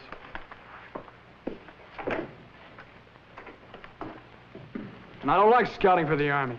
I want to star. I am to be a deputy marshal in Dodge. Well, there's nothing wrong with that, Mr. Masterson. Look, Amy tries to treat me like a kid. Are you going to do that? No. Well, then stop calling me Mr. Masterson. I'm a grown man. Call me Bat, will you? We're friends, aren't we? All right, Bat. The only reason you called me Mr. Masterson was to make me feel older. Now I feel plenty old. But I'm messing into your private affairs, huh? Well, who asked you to come here? Good friend of yours. He kind of thought you were rushing things a bit. How do you mean? Miss Pelton? You in love with her? Yes, I am. Aim to marry her? That's right. Just as soon as I get me a deputy marshal's job in Dodge. What seems to be the hang-up there? New mayor. Fellow by the name of Hoover. Says he wants men with more experience. I told him I used to help you in Ellsworth. What did he say to that? Said if you'd recommend me, I could have the job. But I don't guess you'd do that, huh? No. Not yet a while. Not yet a while. It's always not yet a while, isn't it? With you, with Amy, with all of them. I'm gonna ride to the next saloon and get drunk.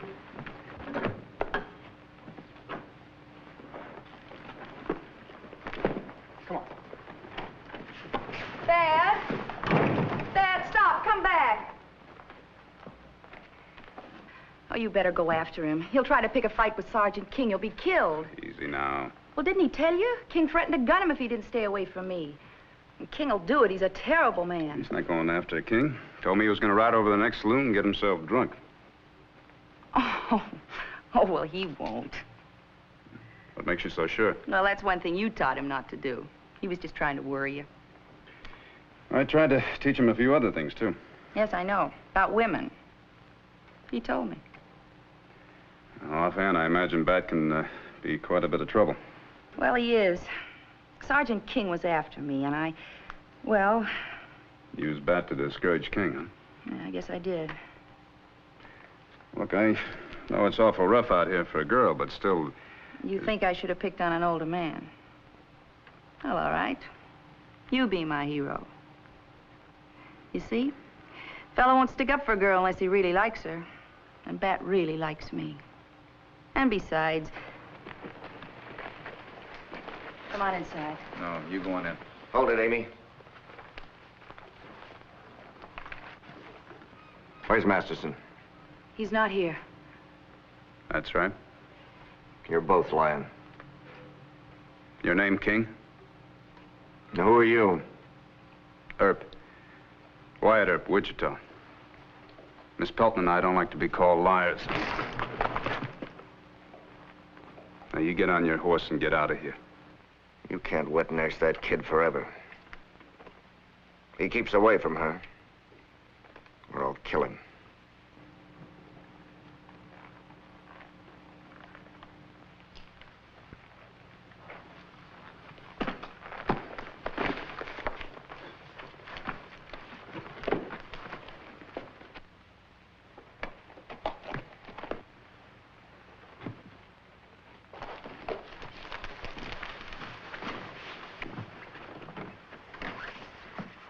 You look very drunk to me. I'd change my mind.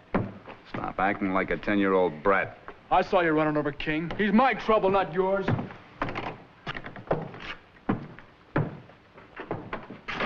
Look, quit following me, will you? I don't want to talk about it. I'm your friend, remember? Yeah, my friend. Playing a big hero. My wet nurse. That's what King called you, my wet nurse. Maybe you need one. Yeah, well, you'll see if I do. And so will King. The worst thing that could have happened. The very worst. Is it? Yes. A man fights his own fight. He doesn't let a friend fight it for him. No, I don't want any. I got back just when you were taking his gun away. 1 minute sooner and I could have faced him on my own. No, you couldn't. Oh, you mean you wouldn't have let me? Look, Mr. Earp, can't you see you've got to let me? King said it when he said you can't wet nurse me forever. Look, I want you to live a while. I can take King in a gunfight. Now, don't be foolish. He's put 9 men in Boot Hill. Oh, drunks, bragging cowhands. A couple of scared rabbits that didn't dare shoot back. Gosh, Mr. Earp, I thought you had more confidence in me with a gun. That gunfighting isn't target practice. Well, there's got to be a first time for every man. All right, and wait until you're a man. Mr. Earp, I'm past 21 years old. It's been a long time since Ellsworth. Look, all you want to do is show off in front of Amy. You want to impress her. No, I don't. Yes, you do. And I got to tell you something. I had a long talk with Amy, and she's not that much in love with you. What'd she say?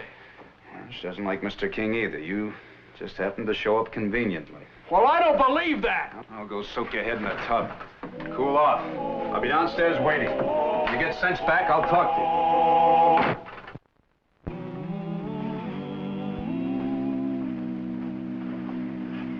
What'd Bat say? Nothing sensible. He still wants to fight King, huh? Mm-hmm. Well, all right, I know how to fix that. How? I'll just tell him that I don't care anything about him. Then he'll be real sore at me, and you can take him back to Wichita. But he wouldn't go. He'd just think you were lying to keep him out of trouble, and he'd accuse me of putting you up to it. Well, what can we do then? Well, I guess I'll just have to shoot Mr. King. Not fatally, just clip him a little. It'd be kinder if you'd clip Bat. Kinder? Well, what'd happen to that boy if word got out that you gunned King to save him? He'd never live it down, Mr. Earp. Well, a few weeks' talk. Men in Dodge City find something else to talk about. No. Men can be awful cruel. Talk would follow Bat everywhere he went. Maybe you're right. And how would you like to live in this country with men saying your best friend had to fight your first battle for you? Well, there's only one other chance. What's that? He wants to wear a star. He wants to be a marshal.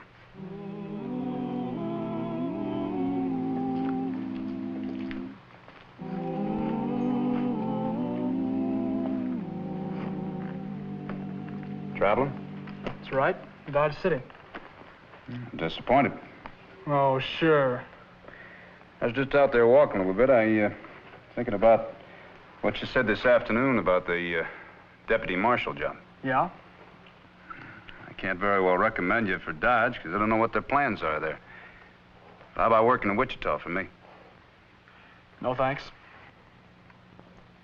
Make you full deputy. Well, can you hold the place open? For how long? Until I've had my fight with King. Might take a day or so for him and me to get together. He moves around different places and... I give up. Sorry we can't agree, Mr. Earp. But a man's got to do the way he thinks is right. Yeah. Well, I reckon this will be the last time. Oh, I'll see you again. I doubt it. You're too slow. You don't know how to shoot. What? You heard me. You don't know the first principle about gunfighting. What do you mean? I'm almost as good as you are. Would you like to try and prove it? Yeah, right now. Let's go into the barn. All right. Trying to shake hands with me for the last goodbye. I'll show you a trick or two with guns you don't even know. You think I'm just a bragging kid? Well, I practice my draw. Practiced hours and hours. When I'm clean. Let me see it. What's the matter? Don't you trust me? It's not the point. It's always the unloaded gun that goes off. Here.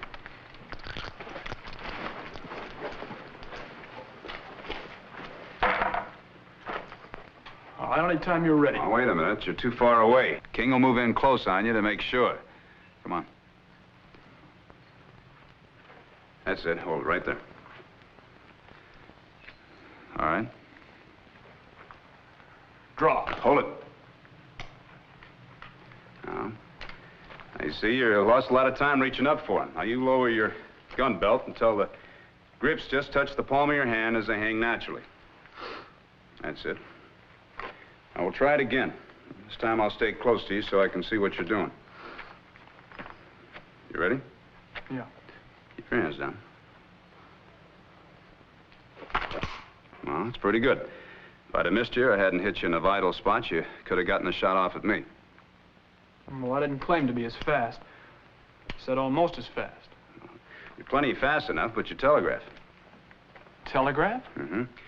A gunfighter who hasn't had too much experience usually starts the draw with his eyes. He either blinks them or narrows them and lets the order that his brain has given to his hand show in his face. And the shoulder muscles tense, and his hand usually just makes a little move to get closer to that gun grip. You mean I did all those things? Well, any one of them would be just enough to give King 1/10 of a second on you. But your main fault is that you're watching my hand. Well, aren't you supposed to watch to make sure the other man is really going to draw? Well, don't you worry about King. He'll draw. Now, you never mind his hand. You just keep your eye on the spot you want your bullet to go. Now, where do you want to shoot King? Well, just shoot him. I hadn't thought about exactly where. I guess I'll hit him in the shoulder. That's what you do. But just where in the shoulder? Well, right here. No. No, a shoulder shot is aimed just a hand's length. Right here, from the breastbone. You hit just below the collarbone. Now, the bullet paralyzes the brachial plexus nerve. The impact spins your man off balance, and he falls. Yeah, but What if King draws with the other hand? Well, you got to take care of that, too. Load your gun.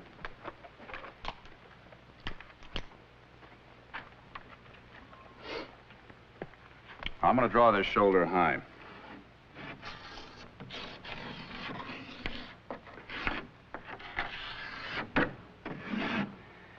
Now, this is the area for the cripple shot. Right there. Now, on miss to the left, you'd either get the throat or you get the heart. Miss to the right, you'd miss clean. Now, remember, the moment you see King, you draw. One flash of recognition, and your eyes steady on this circle. Now, as soon as you see this spot, your hand moves, but not until. Now, your eyes stay focused on this circle as the gun sight comes up. Now, the instant that gun sight reaches the lower point of this circle, you fire. But you wait for the gun sight, you understand? Come on. Now, this is about the right distance. A little closer. That's it. Now, you keep your eyes on the circle at all times, and you face your target squarely. Let your arms hang down naturally to the side. All right, it's King.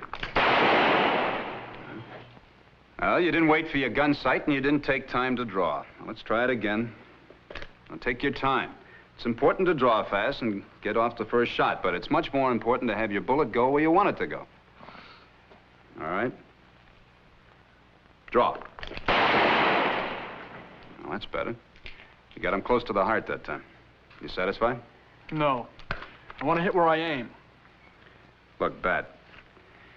Why don't you forget Amy and King and come back to Wichita with me, huh? I thought we were talking about gunfighting. Now, is there anything else I ought to know? Yeah, there's plenty more you ought to know. We'll have another session tomorrow. In the meantime, you just practice what I taught you.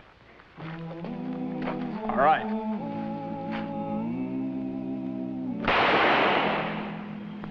That's pretty good. You didn't telegraph, and you took a split second to aim. Well, that ought to be pretty good after 2 solid days of this. There's just one other thing. Let's see you fall down and draw. Fall down and draw? That's right. You've been assuming through all of this that you're going to outdraw King and put him out of action. Well, yes, I have. You got no right to assume any such thing. No, King may draw faster than you and knock you down. But let's say that you're still able to shoot. Fall down. Yeah, but if I'm down, where do I aim? You aim right at his heart. I've seen a lot of men get hit in the stomach and keep on shooting. Now, you remember, if you're hit, you go down. You got to kill in the next instant or be killed. It's your life or his. Yes, sir, I understand. All right, let's try it. You ready? Yeah. Now, you missed. Come on, try it again. Get yourself set. Okay. Ready? Yeah.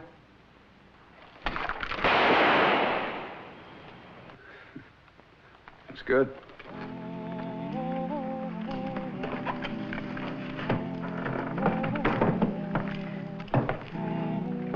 Where are you going? Oh, Archie's driving me to Dodge. I can't stay here. As soon as you leave, King will be coming after Bat, and I'll be next. Did you tell Bat you were leaving? No, I hate goodbyes. You explain it. Come on, Archie.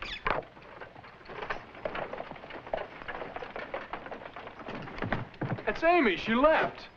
What'd you expect? She's afraid of King. Yeah, but running out on me. We talked about getting married. She knows I wouldn't let You King... never did have much sense when it came to women. Now, why don't you wake up? Amy's just a good-time gal. Gunfight isn't her idea of a good time.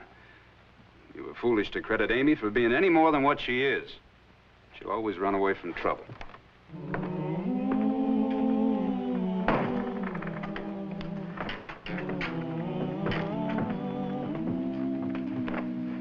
You sure you don't want me to stick around till our friend Sergeant King shows up again?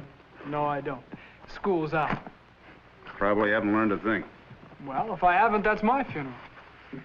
I still think you ought to come to Wichita with me. That tame old town? You should be ashamed to stay there. Oh? Yeah, but you'll get fed up with Wichita. You'll come to Dodge. That's where all the excitement's going to be. Well, maybe I'm too old. Oh, yeah. Can I hold a stirrup for you?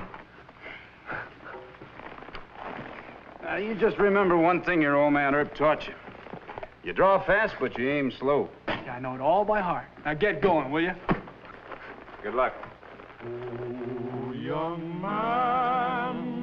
young man, take heed heed of this good advice.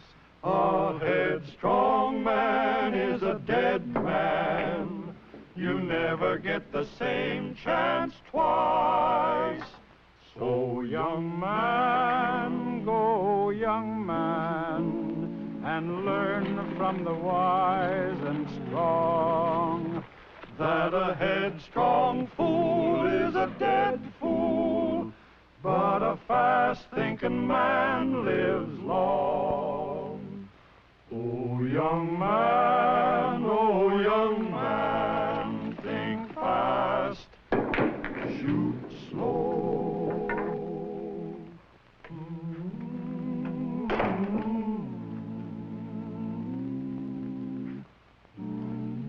Where's Amy? Not here. But you're here.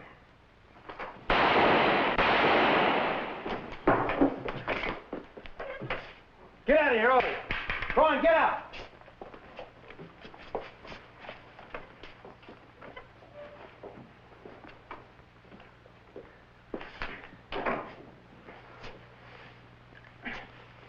All right, Mr. Masterson, you got him. I did? Completely. I feel awful sick. You just killed a man. How do you expect to feel? Like cheering? Come on. Put your arm around my shoulder.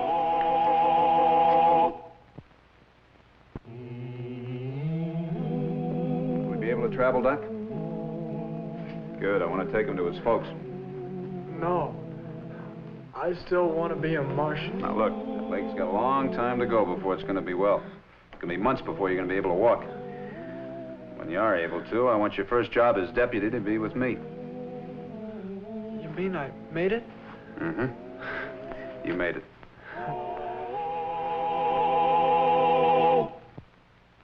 Well, he cleaned up the country, the old Wild West country. He made law and order prevail. And none can deny it, the legend of Wyatt forever will live on the trail. Oh, Wyatt Earp, brave, courageous, and bold. Long live his fame, and long live his glory, and long may his story be told. Long may his story be told.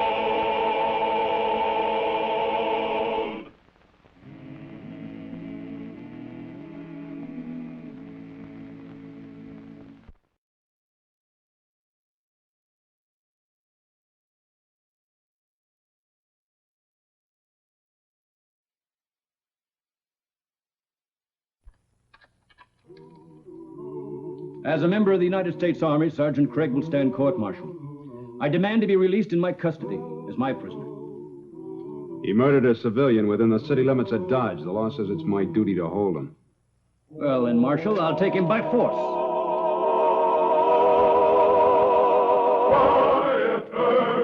Wyatt Earp, brave, courageous, and bold. Long live his fame, and long live his glory, and long may his story be told. The Life and Legend of Wyatt Earp, starring Hugh O'Brien.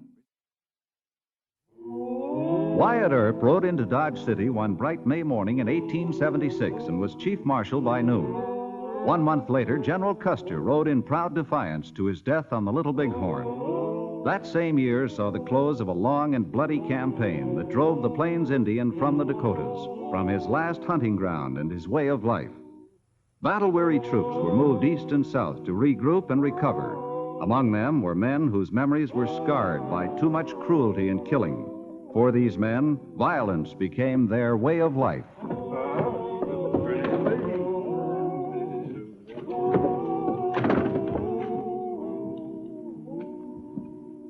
Private Crenshaw? Sergeant Craig, sir. Yeah. I wanted tobacco. Give me some tobacco. Darned if I ain't fresh out myself. Aha. General store and emporium. Follow me, Private Crenshaw, and we will go a fortitude. Fly on the merry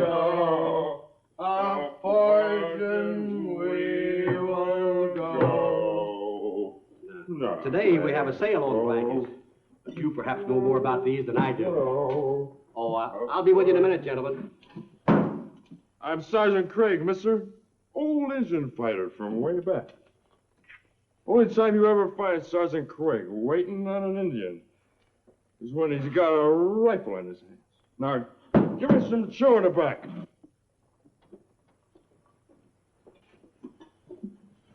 All I have is Union Twist. So, what's the difference? It's chewing tobacco, ain't it? Hey, Private Crenshaw? If Union Twist is good enough for the Union, it's good enough for a couple Union soldiers. Right, Sarge? Hooray!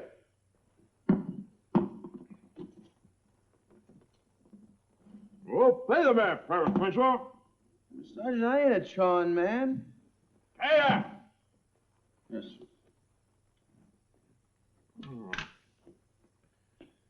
All present and pay for it, Sergeant Craig, sir. Come on, Sergeant. Directly. Appears to me he's a pretty good-looking squaw. For a squaw, pretty enough almost to kiss, ain't she? Please, Sergeant, let's not have any trouble. No. Come on, Sergeant. We got guard duty.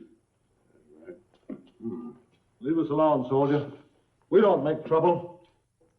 That's right, Ensign. You don't make no trouble at all. No. Come on, Sergeant. Let it go.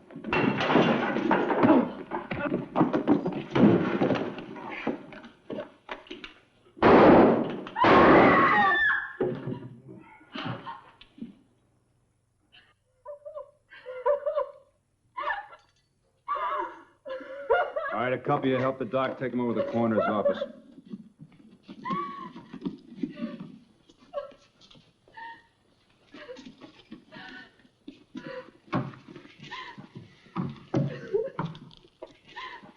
You know, it's times like this, Marshal, that makes me think maybe I should have stayed in Cincinnati.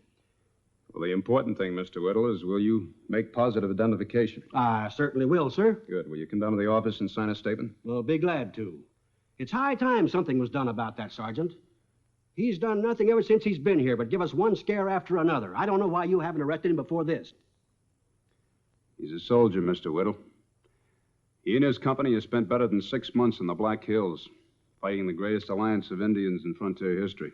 I know. I should think he'd have his fill of fighting. Most of them have. Most of them are no trouble at all. Some are like Sergeant Craig. Well, something happens to them. They get crazy like. Oh, they've seen things that a man like you couldn't even dream of. It's kind of hard to explain. It seems to me that you're trying to make excuses for a murderer, Marshal. Not for a murderer, Mr. Whittle. But maybe I'm trying to make excuses for a professional soldier.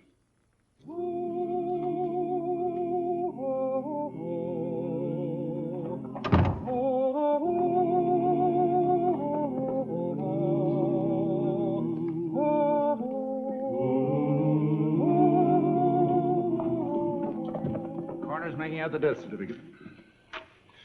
How's this squaw? I sent for his relatives. She'll stay with him till they fetch him.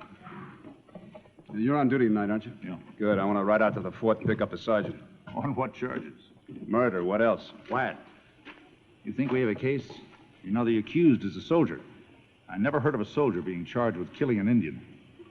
We got an eyewitness, Mr. Whittle. It says it was a plain case of murder. Anyway, it's not up to me to try the accused, but it is up to me to bring him in.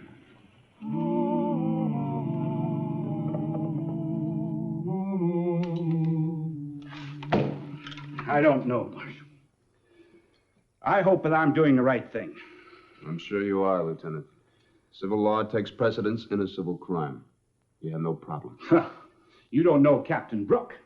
I'm afraid he'll hold a different view. Why should he? The law's the law, isn't it? But, Marshal, this is an Indian. Indians aren't citizens. And the law isn't too clear on this point. And a man like Captain Brooke, well, Look, Lieutenant, if you have any worries, forget it. I'll take full responsibility. Come in. You sent for me, sir? Sergeant Craig, this is Marshal Earp of Dodge City. He has a warrant for your arrest, claims you killed an Indian. Self-defense, Marshal. The redskin pulled a knife. According to the owner of the store where it happened, the Indian was trying to get away when you shot him in the back. Well, I've got a witness myself. Private Crenshaw was with me, Lieutenant. He'll have a different story. You'll get a chance to tell it, Sergeant. You'll get a fair trial. I'm to go on trial for gunning an Indian? What the U.S. government pays me to do? There's a difference, soldier. This Indian happened to be a Cherokee, third generation civilized. Cherokee, Comanche, Sioux, what's the difference? They're all the same. I don't intend to try your case, Sergeant. Just put you under arrest. I'll give the lieutenant your handgun and let's go. Give me the revolver, Craig. Are you going to let him get away with this, Lieutenant? I have no authority to prevent it. Now give me that revolver. All right, sir. When the captain comes back, you better have a different story. It'll be on the morning report. I wouldn't wait that long if I was you, sir. It's going to be bad enough you let a civilian run it over one of his boys. That'll be enough from you, Craig. Now get out of here. Thank you, sir.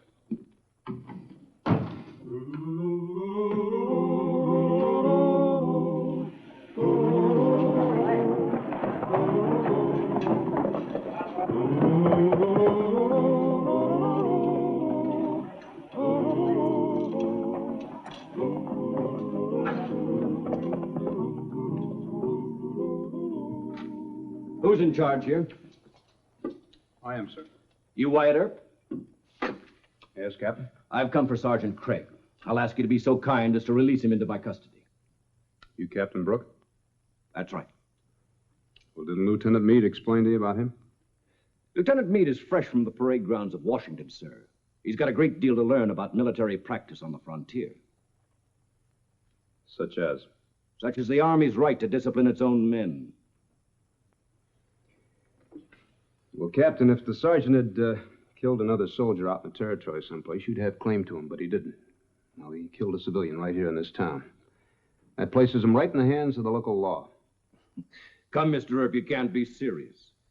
Since when is it a crime to kill an Indian? In self-defense.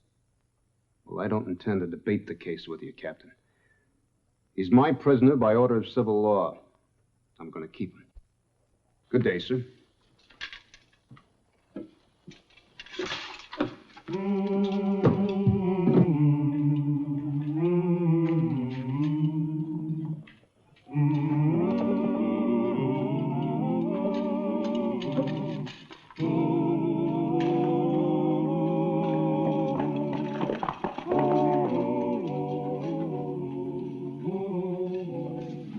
I thought he was going to bust. I bet we haven't seen the last of him yet. You've got a real safe bet there, mister. Time he gets back, he'll have a full head of steam, and then you'll really see him bust. Hey, I don't see Whittle's statement here. Hasn't he brought it in yet? No, not yet. When I stopped around this morning, he said he hadn't had time to get to it. He wants to get it right. Meade! Lieutenant Meade! Begging your pardon, sir, Lieutenant Meade is not here. He left this morning. Where's he gone? You didn't say, sir. There was another soldier with Sergeant Craig last evening when he had that altercation with the Indian. Who was he? I believe it was Private Crenshaw, sir. Tell him I want to see him. Yes, sir.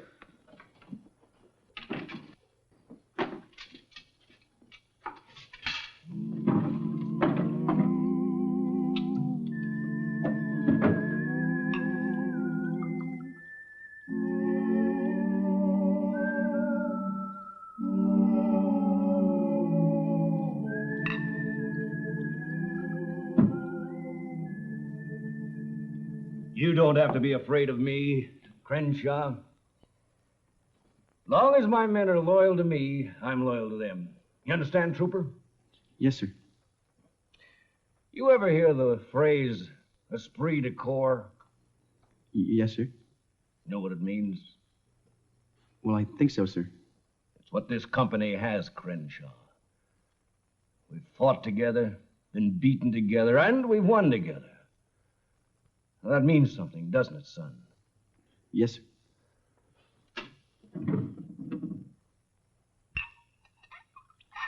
Have a drink. No, thanks, sir. Have a drink. Yes, sir. I think I will.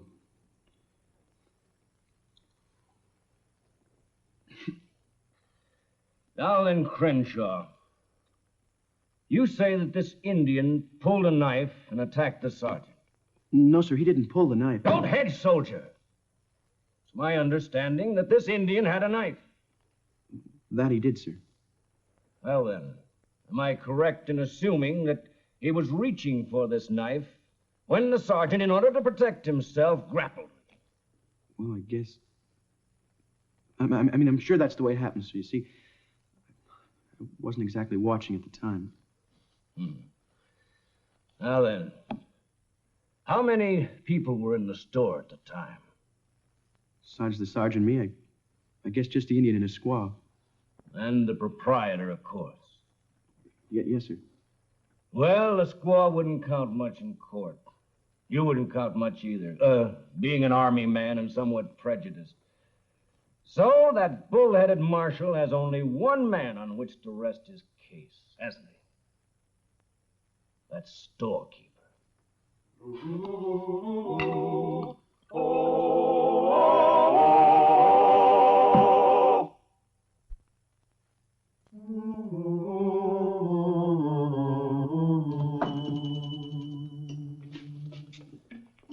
Good afternoon, gentlemen. May I help you? You may, sir. You most definitely may. It concerns the altercation which took place here yesterday between one of my men and an Indian. Yes. Other than Private Crenshaw here, I understand you are the only witness, discounting the squaw, of course. That's quite true, Captain. As a matter of fact, I was just writing out a statement for the marshal. He asked me to set things down just as they happened. I'm afraid the marshal is leading you down the garden path, Mr. Whittle, when he asks you to take a stand against the brave fighting men of your country. Particularly when these fighting men are engaged in mortal combat with a savage enemy. With those self-same Indians, sir, whom you so obviously wish to give aid and comfort to. I dare say, sir, you have no concept of the enormity of this incident.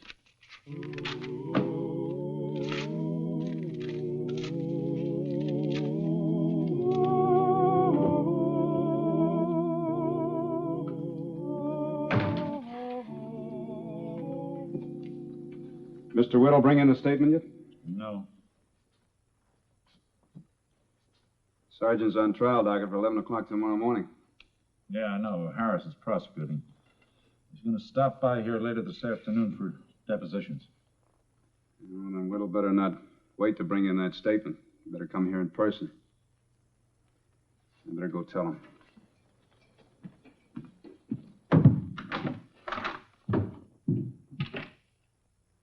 I've been giving this quite a bit of thought since last evening, Marshal, and to be perfectly honest, I can't rightly say that it was entirely the sergeant's fault. Look, the last time I talked to you, Mr. Whittle, you were yelling for that sergeant's blood. Now, who changed your mind? Well, I was angry. Now I've had a chance to think things over and cool off. I just can't honestly... Was Captain Brooke in here to see you?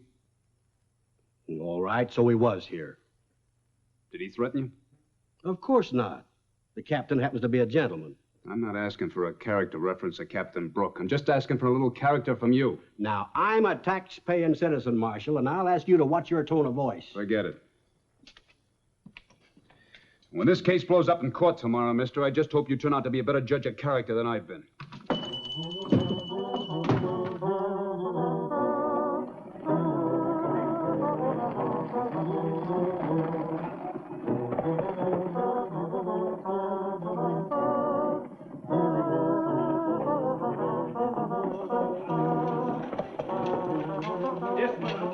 Take position to guard this office.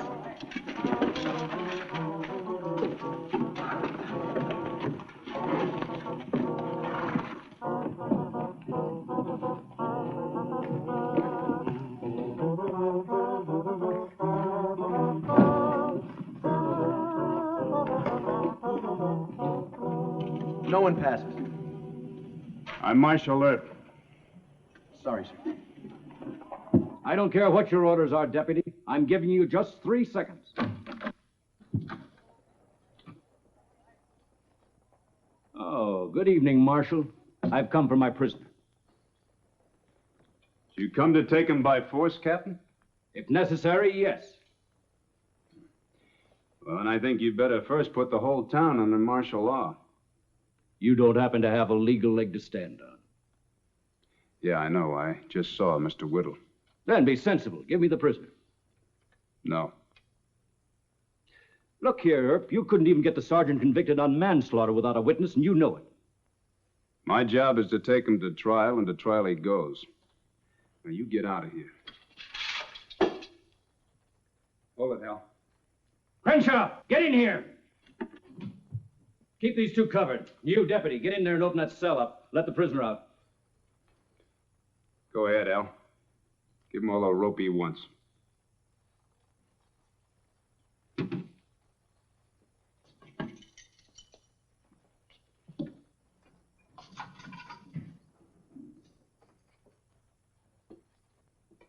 Outside, Sergeant. Hurry. Just let me get my gun, Captain, sir.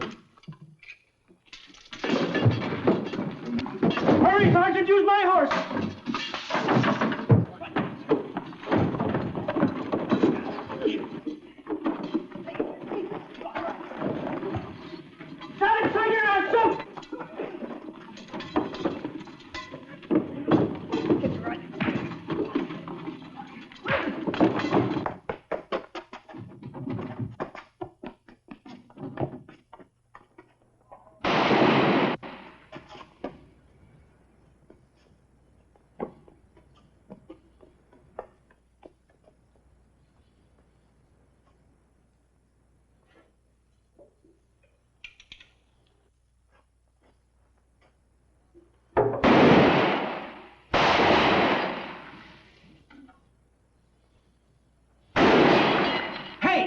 You take that gun and get out of here. You're wrecking my store. Shut up back there!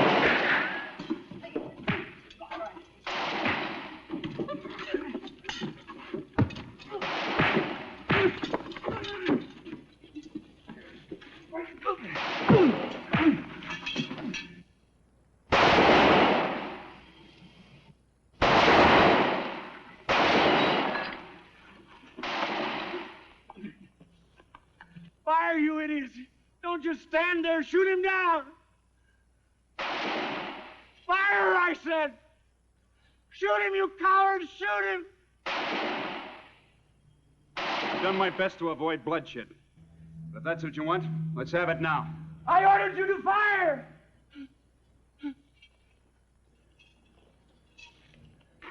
I order you to shoot this man.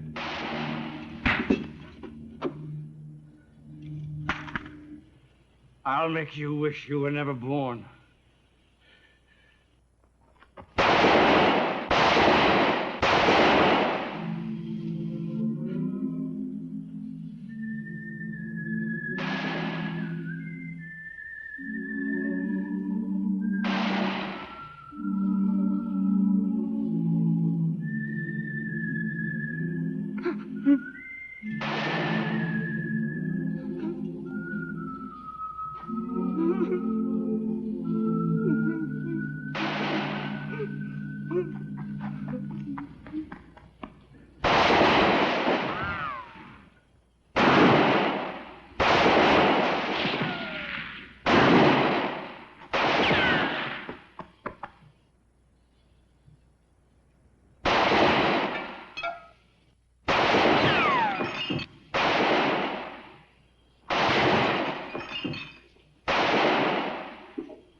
I got him, Sergeant! Hey. I got him!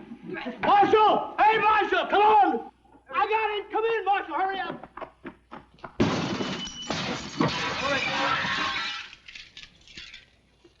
Kick that gun over here.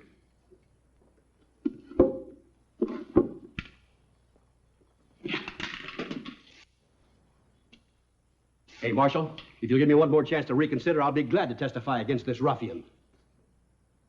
Thank you, Mr. Whittle. I'll remember you for this, mister. You sure will, Sergeant. You sure will. Come on, move out.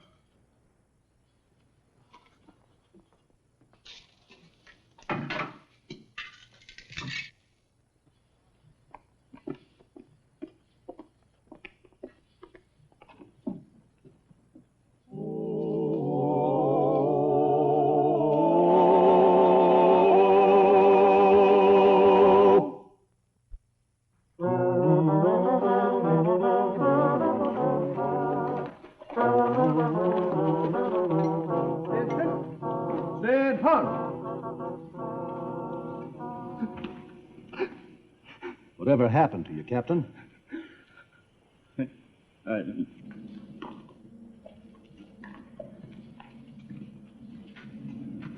Take the prisoner inside.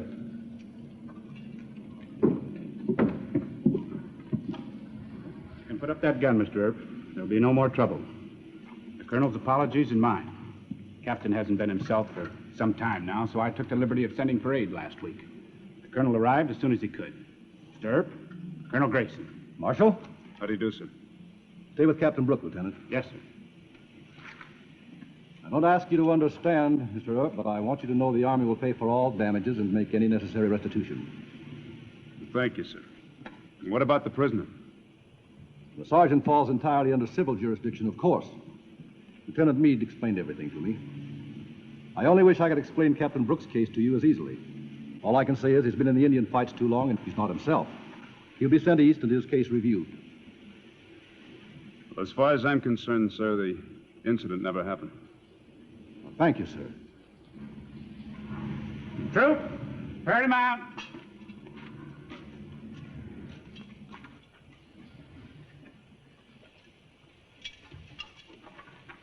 Mount!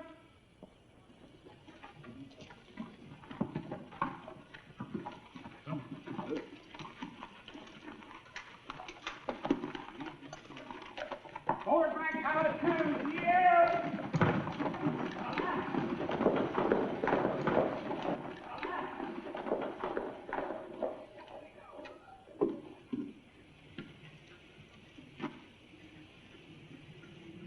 What a day. You think it was worth it? Hell, any time the sun sets on law and order, it's worth it.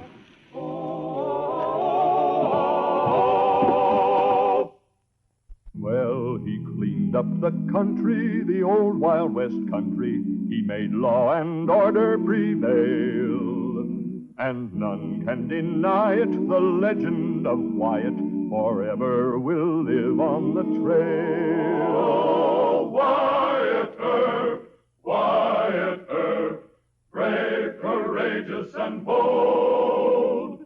Long live his fame, and long live his glory, and long may his story be told. Long may his story be told.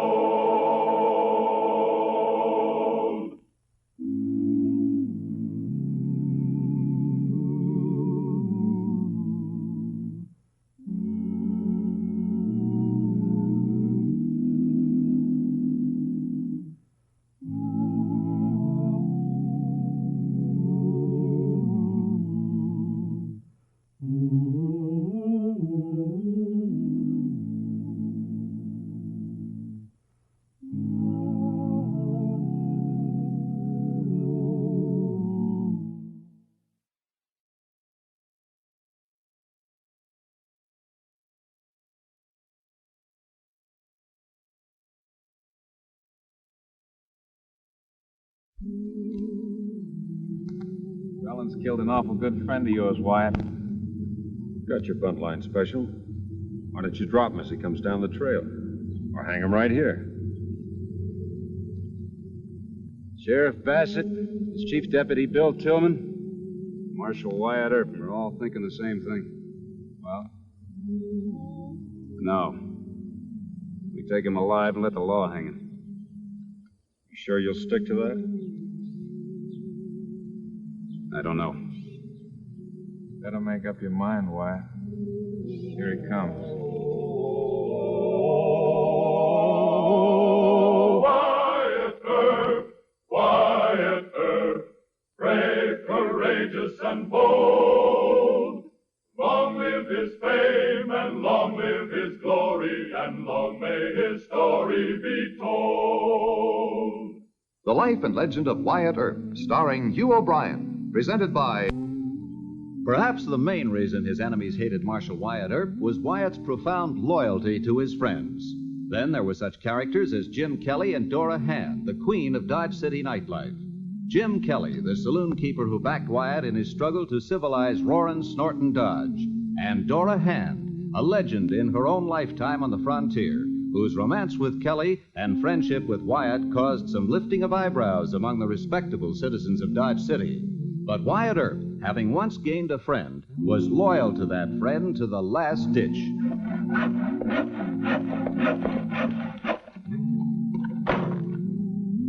Howdy, Wyatt.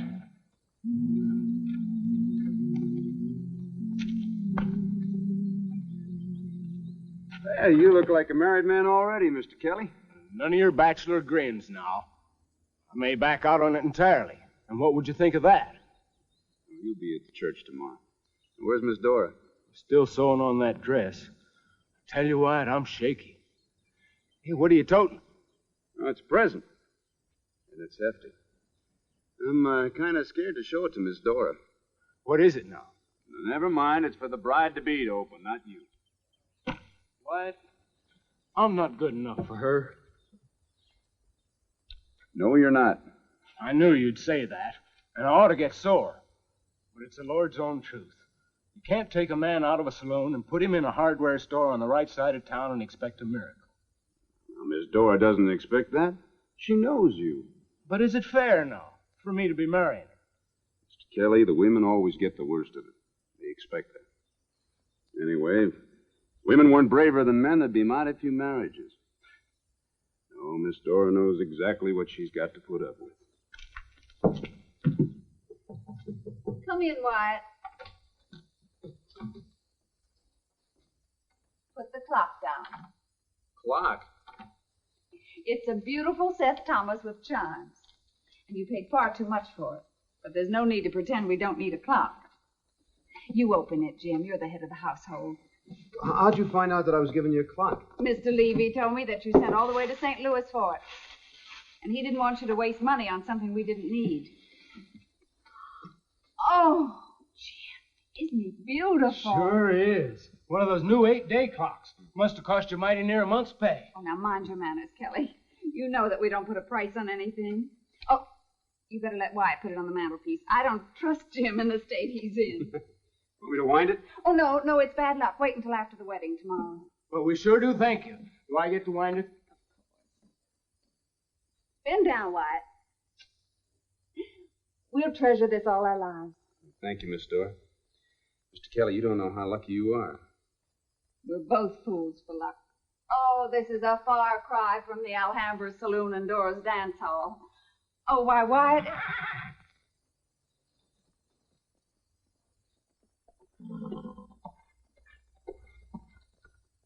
Dear.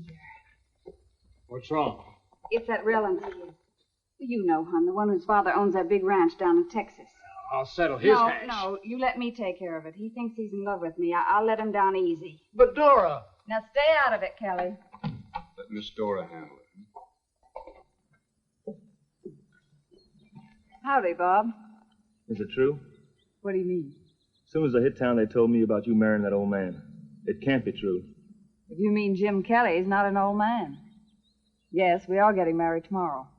That Irish saloon keeper? You're smarter than that. Oh, how smart should I be? Dora, listen.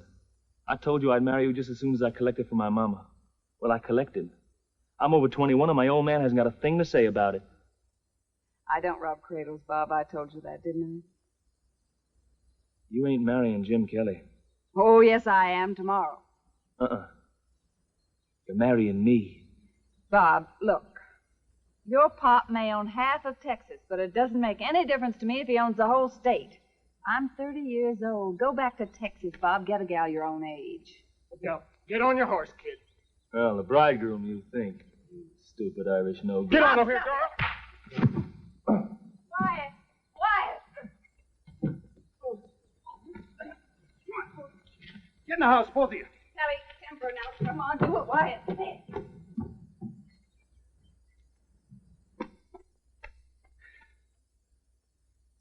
So you're Wyatt Earp, huh? That's right. That's supposed to impress me? My name is Rellins. Bob Rellins. I heard of your father. Nothing very good. I don't want to hear any more about you. Now, you get in that horse and ride out of this town. Leave it alone. You're a spoiled brat. Sit on, Kelly. Give you that beating. You swing another punch at me, and I'm going to give you that licking, boy.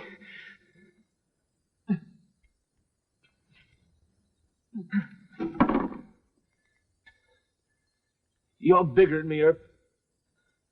But Dora ain't gonna marry that Irish, you understand? I told you to get on that horse. The time's run out in this town. If I see you here again, your father isn't going to know you. I'll get me another gun, Earp. You tell that friend Kelly, Dora ain't gonna marry that Irisher. Wyatt. Wyatt. Jim wants to go gunning for that fool kid. Won't be necessary. Mr. Kelly, would you bring my hat? But Bob is so mean when he's jealous and drunk. You and Jim forget about it. I'll run him out of town. Thank you. I'll see you both at the party tonight, huh? Oh, yes, of course, Wyatt. There wouldn't be any party without you. Thanks.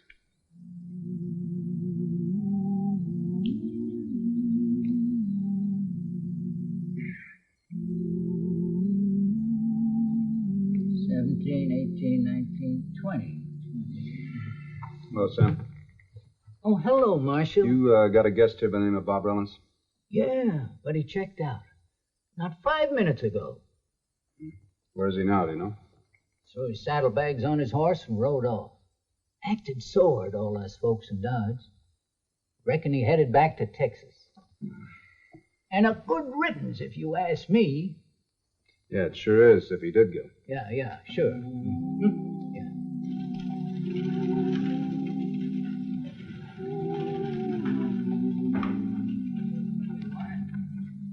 Howdy, Wyatt. Howdy, Sheriff. Mr. Tillman, I'm hunting for Bob Rollins. Jim, what's he done? Shot somebody in the back? Oh, he threatened Jim Kelly. I ordered him to leave town.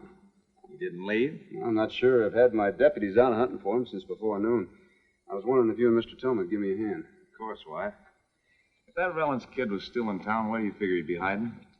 Well, Steve Corning's old man Rellens' lawyer up here. You talk to Steve. Right. I'll get some of my deputies. We'll help you check the trails. Thanks, Charlie. That'd be the quickest way. I don't want Mr. Kelly's wedding interfered with. Nobody does. Him and Dora have invited the whole town. Everybody will turn out to wish him well, too. Now, don't worry about Rellens, Wyatt. We'll find him. Thanks.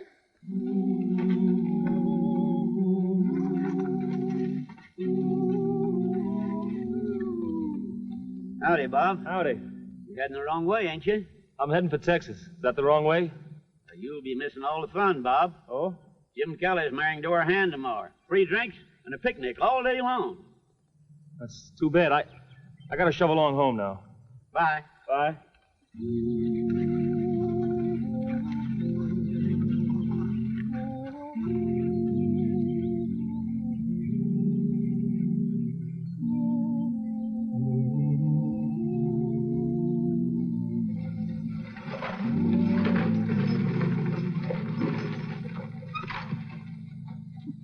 Howdy, Marshal. Sheriff? We're looking for a boy by the name of Bob Rellens. You happen to know him? Sure. I just passed him down the road a ways. Heading south? Yep. I charged him a little about missing the big day tomorrow. Kelly getting married, you know. But he said they had to move along home to Texas. Did he act drunk or sore or anything? Why no, Sheriff. It's a fair question. What are you after him for? Marshal Earp ordered him to leave town. We're just making sure he left. I guess the boy come to his senses, Wyatt. Yeah, I guess so. Thank you. Yes, sir.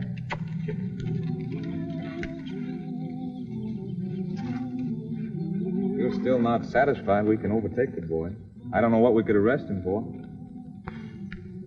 No, Charlie, not much sense in that. Guess I'm just kind of jumpy. Kelly should be nervous, not you. Come on, get him off your mind.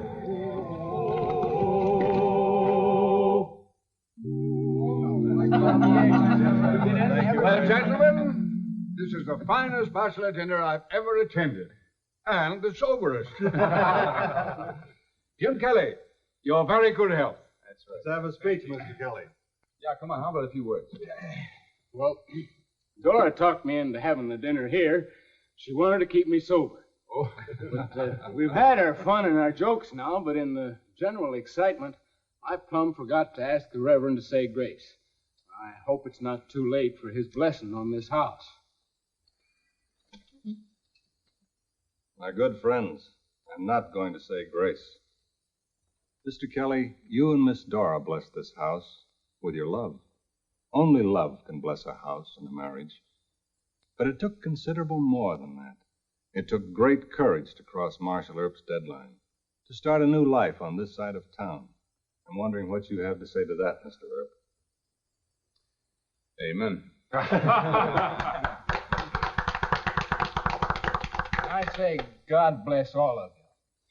Without Wyatt's help, the Reverend's, and all of you, I'd have never made it. It's a little miracle, it is, turning a hoodlum like me into a respectable merchant. Good evening, gentlemen. Did you have too much to drink, Kelly? Shame on you. In front of the Reverend Hawker, too. I thought you were going to watch out for him, Wyatt. Oh, he only had a couple of glasses of champagne. It isn't the wine, it's the Irish in him, Miss Dora. Lovely things was said, Dora. Lovely. I apologize. Mrs. Hawkett's waiting outside for you. And Mrs. Hoover's waiting outside for you. She's worried about you. And I'm worried about all of you. Bachelor dinners. Do you know it's 2 o'clock in the morning? But, Dora... We're going to have one of the biggest weddings that Dodge City's ever had. Miss Dora's right. It is getting kind of late. Good night. Good night, ma'am. Good night. Good night. Good night. I'm going to take Mr. Kelly on over to the hotel and see that he gets tucked into bed.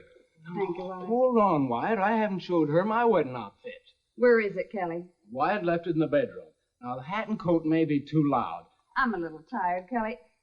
Anything you wear will be all right with me. She'll look at it, and she'll let you know whether she likes it in the morning. So, I'll wait for you outside. Good night, Miss Dora. Good night, Wyatt.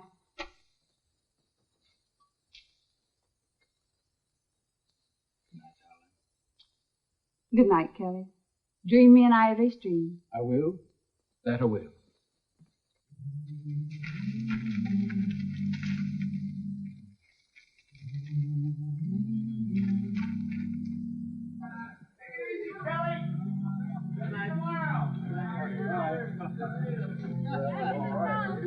Don't forget the wedding's tomorrow.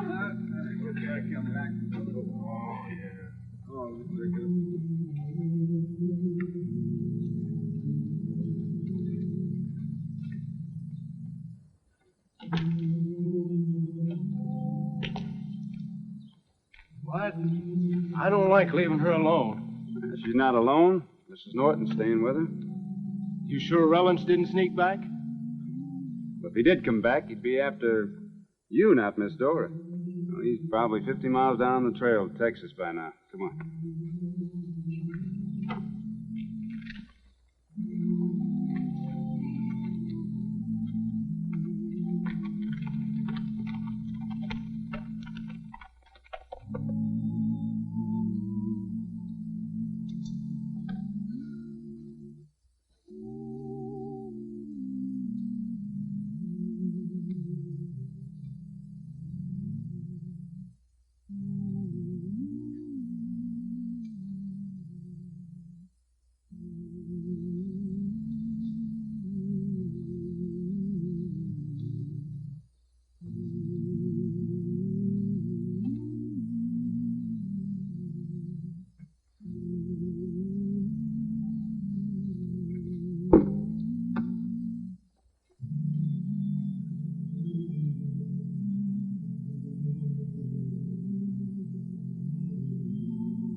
Dora! Dora! Is she hurt bad? I'll go for Doc McCarty. No, you go. Come on, give me a hand. Dora. Take it easy. Wyatt, she's hurt bad. Do something. Do something. There's nothing to do, Mr. Kelly. Oh, Dora.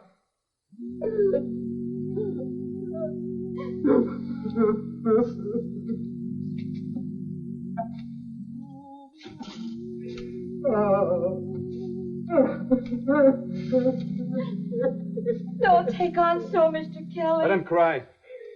Who's got a better right to cry? I'm going after Rellens. Now, we know he left by the Jones and Plummer Trail, but he'd be a fool to stay on it with only an hour head start. And he'll circle to ford the Cimarron and hit the Texas Trail in the Nations. That'll be my guess, Charlie. The best ford is right here by Wagon Bed Springs. No, that's a big gamble, Wyatt. Why, it's 70 miles across that prairie to the springs. Besides, he may get there ahead of us. Then we run him all the way to Texas.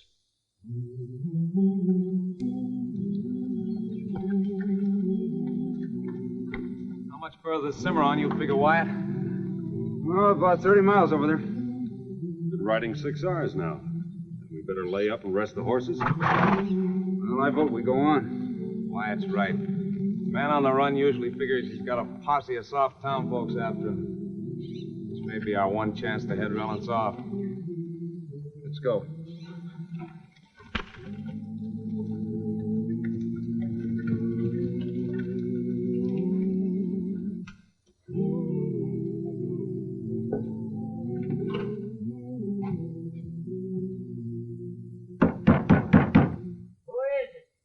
United States Marshal, open up.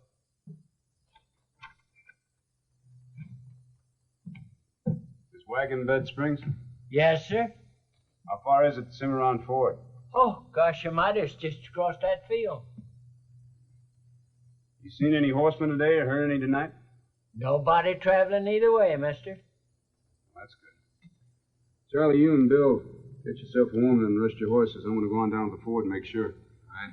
Can I borrow your lantern, mister? Help yourself, Marshal. You other gentlemen go over and water your horses and come on in the house. Thank you.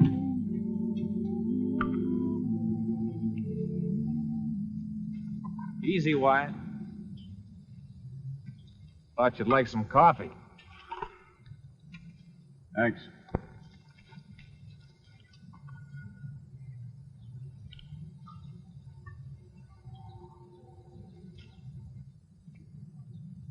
That's good. I figure Rellens will be by come sunup. Make the fight right here, keep the shots away from the house. Well, have you thought it over? What? Do we just kill him outright, or do we hang him?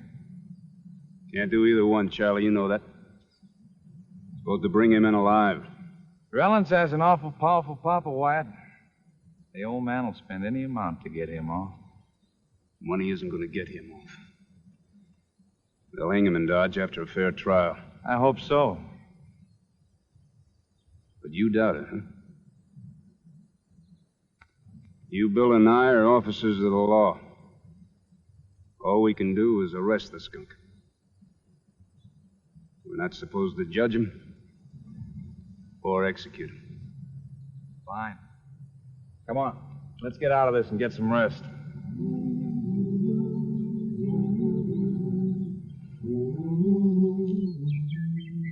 Kill that girl in cold blood. Even if he meant it for Kelly, he had murder in his heart. Wyatt, I'll drop him. Or better yet, how about Charlie and me cutting loose on him together? I feel the same way you do. I know better, and so do you. Just knock him off his horse. You do it, Wyatt. I don't trust myself. All right. Here he comes.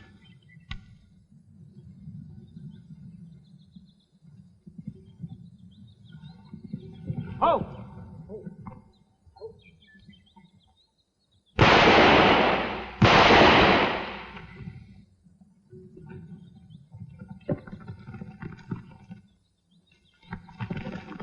Oh!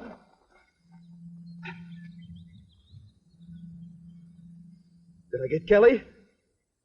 No. You killed Miss Dora. You're lying. Don't you never call Wyatt a liar. He's a fool to let you live, but he's telling the truth. You killed the girl. Dora. Go ahead. Finish me off. Oh, I'd like to. Killing's too good for you. Where you hit? In the back, I can't feel my legs. Your horse ridge spoiled my aim. Oh! Sit that. Have to make a stretcher.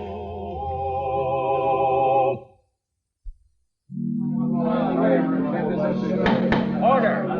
Order! The accused will come forward.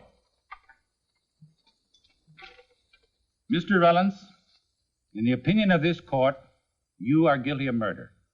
Doctors have testified that you will never walk again and might die at any time. This court, however, is not swayed by irrelevant facts. Order! Order! Any more disturbance and I'll have Marshal Earp clear the courtroom. Your counsel, Mr. Rellens, have asked a change of venue on the ground that public opinion is so inflamed in Dodge City that you could not receive a fair trial here. The court is obliged to agree to their contention. Quiet! Quiet! Sit down! Sit down and stay there.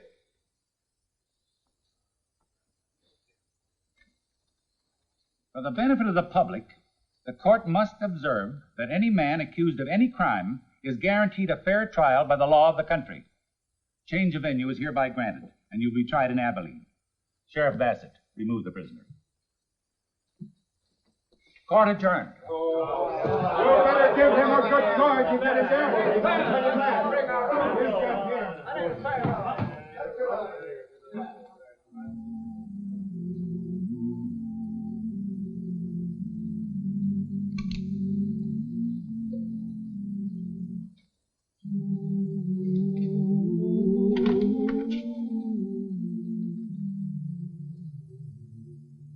Now, Mr. Kelly.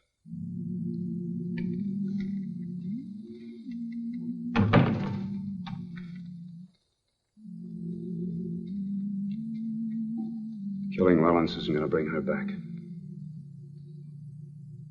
You'd have to punish you as a common hoodlum. Do you think Miss Dora would want that? They'll hang him in Abilene. If they don't, he'll pay in remorse and pain the rest of his life. Even if he gets off scot-free, Mr. Kelly, he'll still have to face the final judge.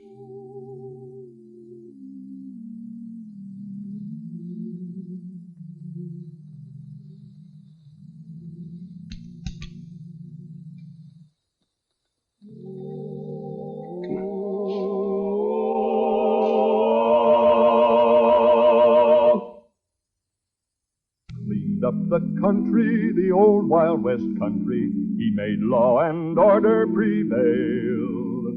And none can deny it, the legend of Wyatt forever will live on the trail. Oh, Wyatt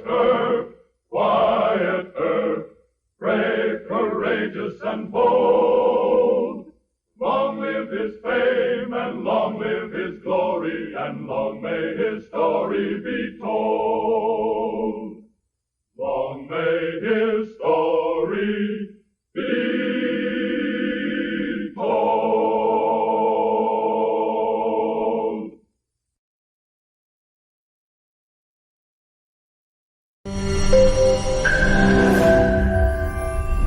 তোমাকে 15 লাখ টাকাই দিতে হবে।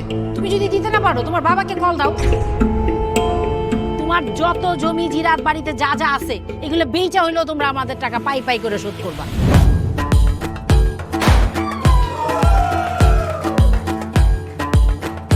একটা ব্যাপার কি খেয়াল করছো? শহরে কিন্তু দুইটা রূপ, রাতের এক রূপ, দিনের আর এক রূপ। বেঁধেছি ঘর হৃদয়ের পর গাঢ় সবুজ ওই গহীন বনে। আরে ব্রো সবসময় চিল থাকতে ভালোবাসতে হবে, কিচ্ছু মাথায় নেওয়া যাবে না। ভালোবাসা হচ্ছে একজন আরেকজনের উপর ভরসা করে, একজন আরেকজনের হাতের উপর হাত রেখে এই জীবনটা কাটিয়ে দেয়। কিছু মানুষ এই রাত জেগে থাকে আর টাকার বিনিময়ে সুখ খোঁজে। বসুন। এখন তো সিরিয়াস হওয়া উচিত, তাই না? আমি তো কোথাও যাচ্ছি না পার্টি করতে। তুমি কেন যাচ্ছ? কেন বন্ধ করতে পারতেছো না বলো তো?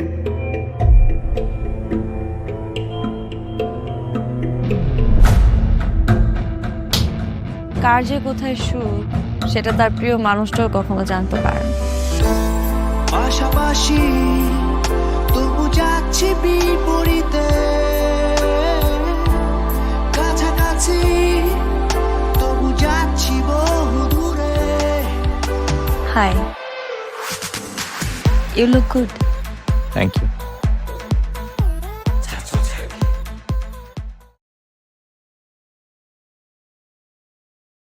Thầy lại mày thắng, nghe cái chiều mày thắng, mày 10% nữa. Mày ngã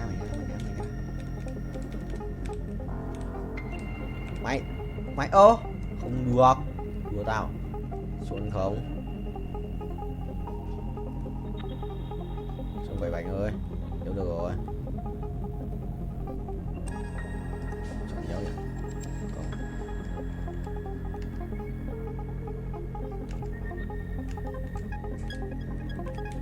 Không được rồi, mình lại trẻ này 10 đây. Đó. Được tiếp à? 3 củ 5 9 là xem được bao nhiêu nhá. 4 3%, 4 và 66 cũng được.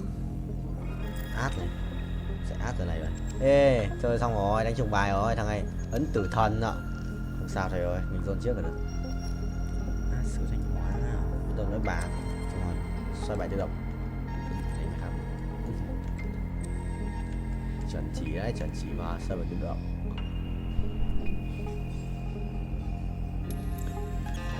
Go Binh Chi Linh gọi thầy ơi. Nhót không?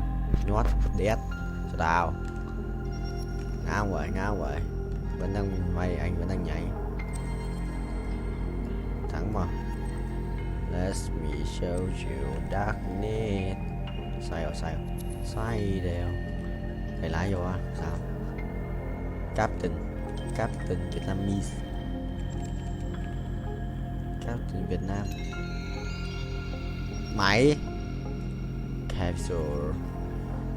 Capture chuẩn không vậy bạn ơi? Chuẩn 2 lần này, 2 lần.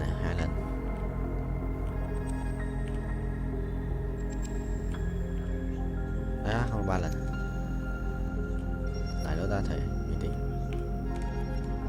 3 lần này, 3 lần 1 lần là 4 này, 5 lần này. 5 lần 6 lần 6 lần 6 lần chưa được 6 lần 5 lần rồi 5 chuẩn đi. Ngoan, còn một cái cung xanh nữa đây đi.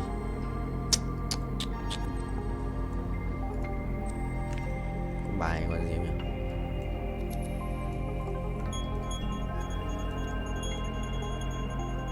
Có bài yêu đét Long Vương à? Yêu đét xong còn nhiều máu đấy. Xuân vợ thầy chưa chạm đất 49 rồi. Xong lần này là quay một vòng rồi mình tại không. ভালোবাসা সুন্দর, ভালোবাসাও সুন্দর। মানুষ নিজের অজান্তেই ভালোবেসে ফেলে।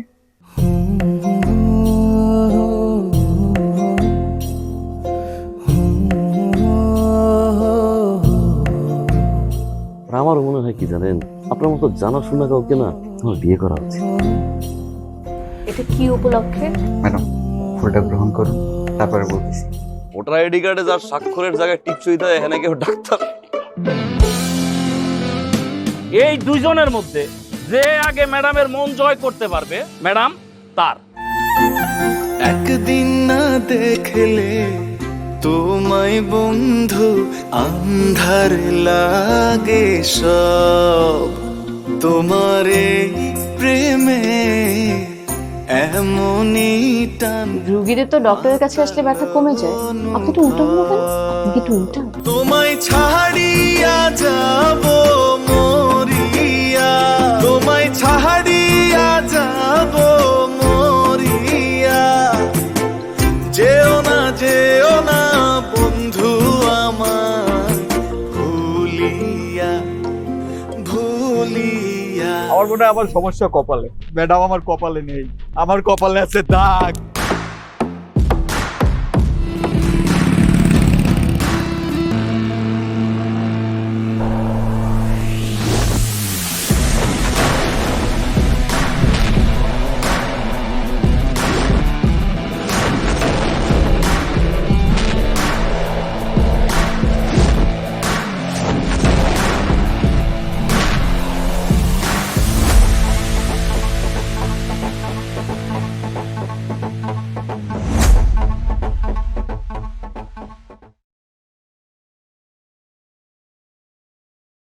Này, sao thế nhỉ? Sao thế ít ít nhỉ? Nổ bùm.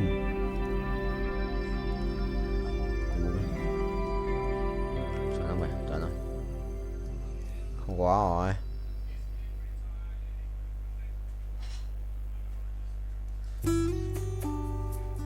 Rồi, cút. Xong, cút. Meo meo meo meo meo meo meo. Cái gì đấy? Lò đắc bù bù làm mau vậy? Chuẩn không vậy? Thầy lái nha, thầy lái tốc độ cao xem con lái không? Từ từ, mày ấy hả? Xít được.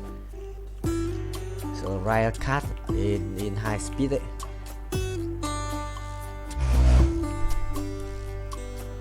Chuẩn không?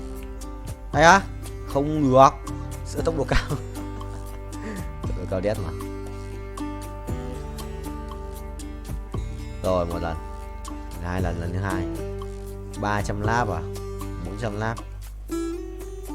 Chuẩn không thầy? Chuẩn không? Chuẩn không?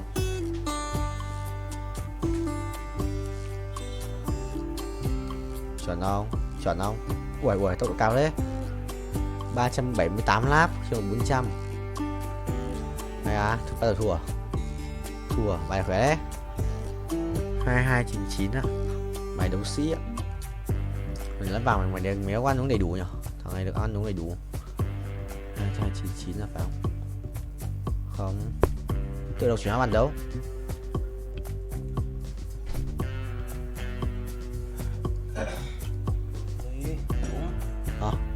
Đúng đi em. Đúng.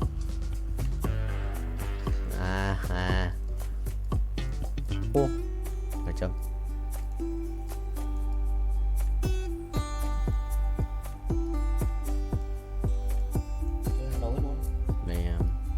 Full rồi.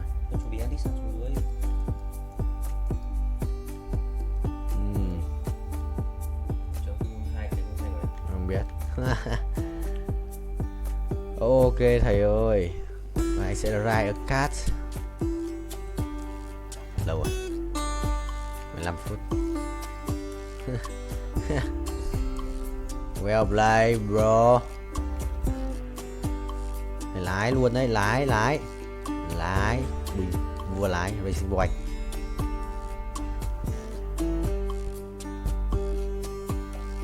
Nhốt luôn, chết không?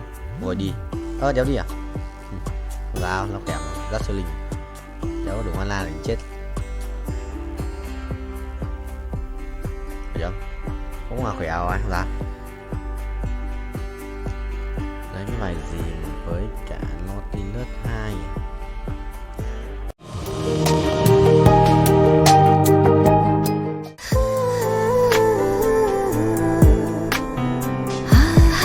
আপনি কিন্তু দেখতে যথেষ্ট সুন্দরী একজন মানুষ, দেখতে বেশ romantic, যেন শেক্সপিয়ারের নাটকের কোনো নায়িকার মতো। ভেবেছিলাম, কিন্তু আপনি তো পুরোটাই মর্মান্তিক, যে কোনো মানুষ আপনাকে দেখে মর্মাহত হতে পারে।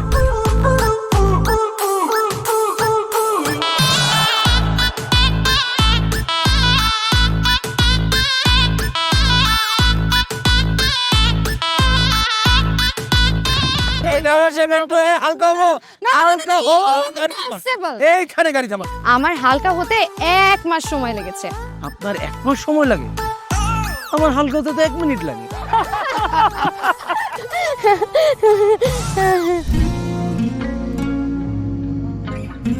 আমার কাছে মনে হয় জীবনসঙ্গী এমন হওয়া উচিত যার সাথে আপনি প্রতিটা মুহূর্ত উপভোগ করতে পারবেন, সারাক্ষণ খুনসুটিতে মেতে থাকতে পারবেন এবং তার মনে এমনভাবে বসবাস করবেন যে আপনার দিকে সে একটাবার তাকালেই বলে দিতে পারবে যে তার বেঁচে থাকার কারণই আপনি। পথে চলতে চলতে কথা বলতে বলতে কখন যেন হলে আমার জানি গল্পে গল্পে মিশে অল্পে অল্পে আমিও হয়ে গেছি তোমার।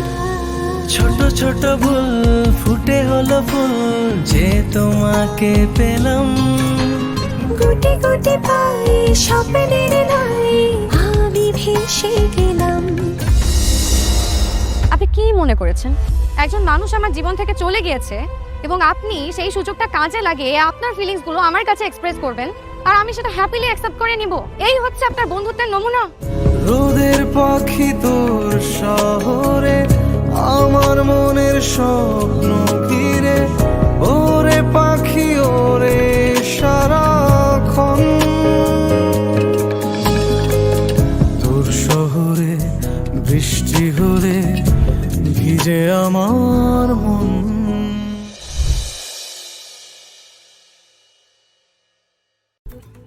Mày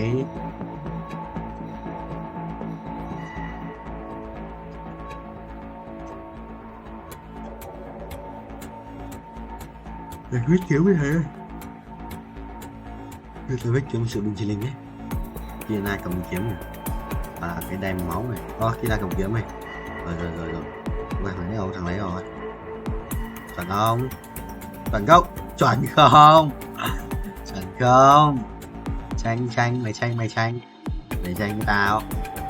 Nhiều record á 233 vòng. Mình bắt đầu bây giờ Nhật báo á vậy cũng chưa đi 30% hả? 20% tiếp quỷ à? 100 không? 110 à? Kêu tầm 5 quá. Để được nâng bay cho mình ai mà lại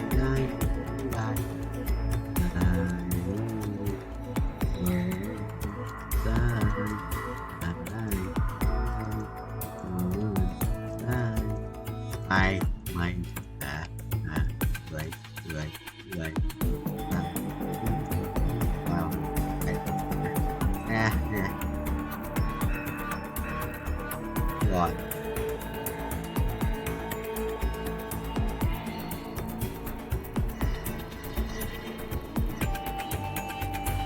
cuối cùng tại wow một tỷ lắm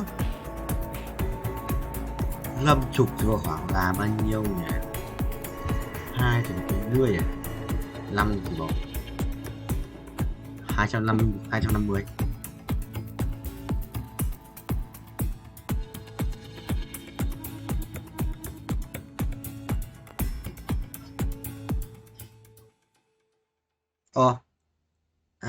Đủ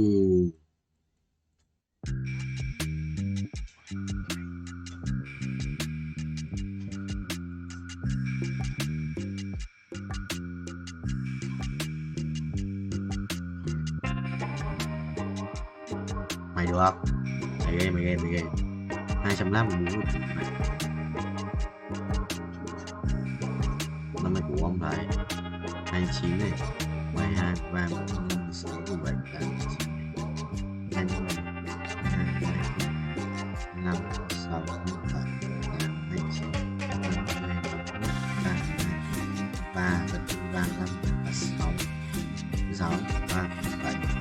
20 à? 10 không 40 à? 98 à? À 10 98 à? Phải bay một thân rồi.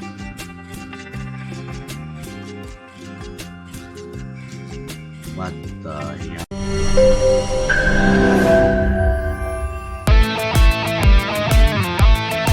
দরকার পড়লে একটা রিকশাওয়ালাকে বিয়ে করবো, তারপর তোকে বিয়ে করতে তুমি যদি মরে যাও আমি তোমাকেই বিয়ে করব। দেখো দেখো বিয়ে এত সোজা। আমার 5টা কন্ডিশন।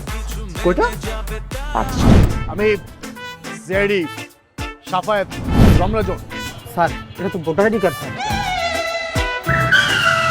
বাড়িতেই করবেন নাকি হোটেলে? না না, আপনি যেমনটা ভাবছেন বিষয়টা তা না। ভাই আপনি তো করবেন। তোমাকে দিয়ে হবে না, আমি জানতাম। শুধু শুধু সময় নষ্ট করো না। ভাই আপনি তো অনন্ত দলিল না যে অসম্ভবকে সম্ভব করে আপনার কাজ। জিমি জিমি জিমি কি হচ্ছে? আচ্ছা আচ্ছা আচ্ছা আঙ্গের একদম বইরা দিমু। যাচ্ছে সব বাইক কর। শর্ত দিয়ে বিয়ে, শর্ত দিয়ে বিয়ে। ভাই যে বয়সে মানুষ গার্লফ্রেন্ডের কামড় খায়, সে বয়সে আপনি কুত্তার কামড় খেয়ে হাসপাতালে ভর্তি হয়েছেন।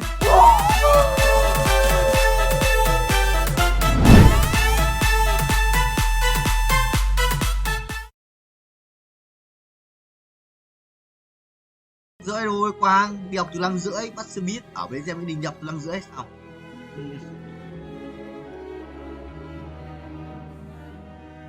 Bắt là phải tách ra cùng độc hành mà sửa bình bình hay đúng gói đấy. Xong có độc hành nó xếp như vậy gì ra nhập.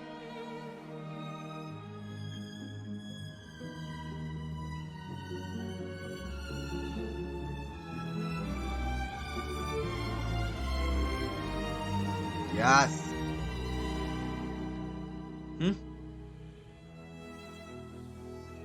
Cái điều vô Baran à? Baran là vô cái gì?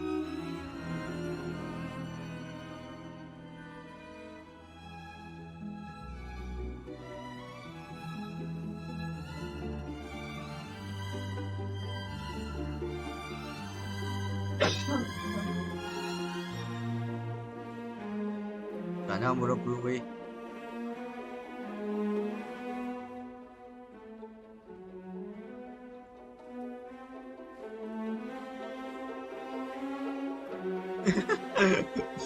ai à, mời quá đi. Anh đây rồi đấy, anh từ master đây rồi. Nó thường cuốn vàng, cuốn con na, Ani, cuốn con na, Ani, em cũng ở đây rồi.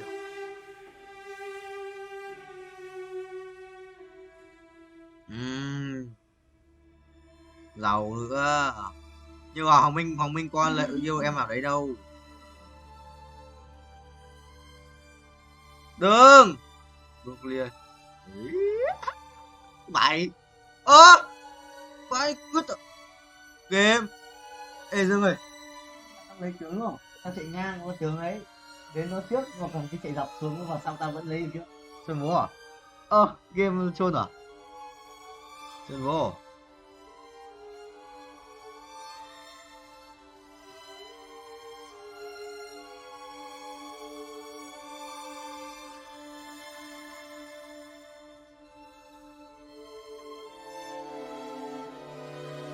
Tại tỉnh rồi.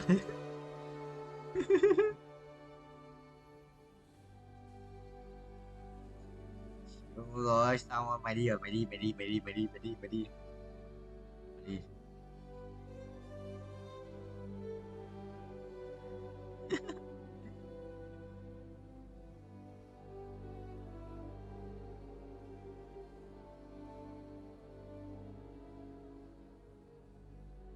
ông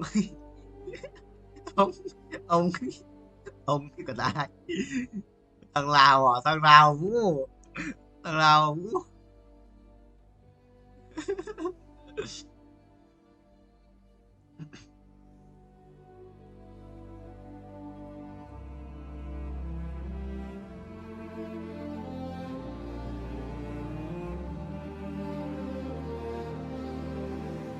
Chơi gái à?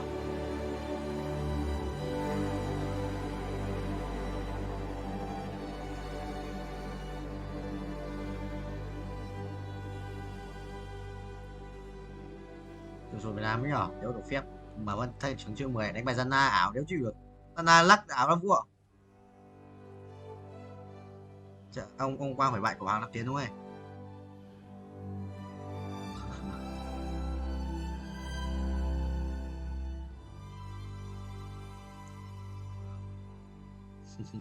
Nghe cũng nghe không học kinh doanh. Nghe chôn lắm.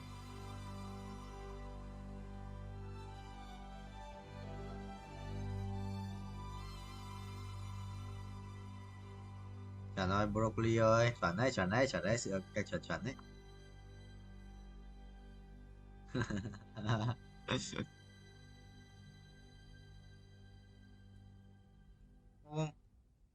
Bài dân Nam bị ngu à? Ê Dương ơi, bài dân Nam lắc tao tay yếu cứ khỏe đéo chịu được.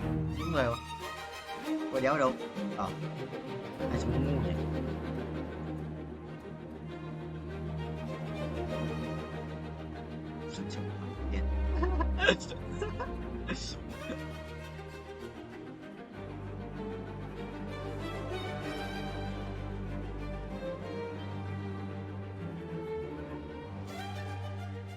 Gây lộ ông.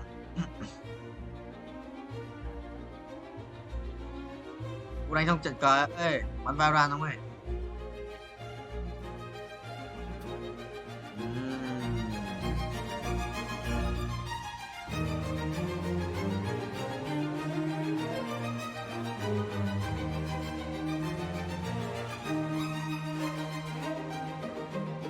Đấy ghê. Rồi bị bản đấy.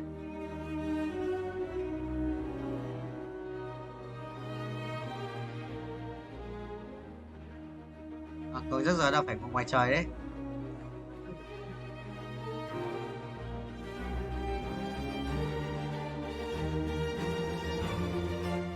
Còn ngày khỏe nhờ, mình thắng không nhở? Mình khỏe điết mà.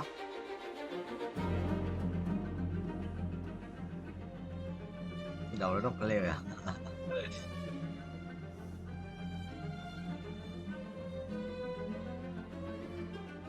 Rồi, thật này khỏe rồi, đang yếu điết.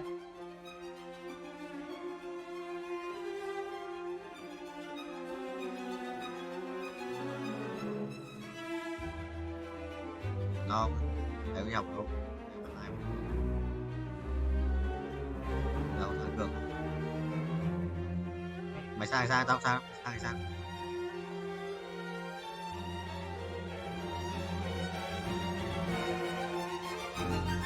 Điểm sôi sục và quá.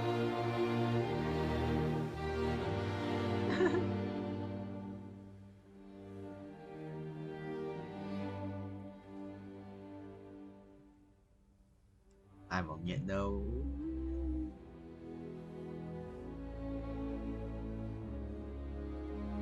Sụp mặt lắm mà. Có ăn đi phải không? Có ăn đi nhỉ vậy. Đúng rồi, thì có ăn đi. Thằng này nhót đi, để cho ăn.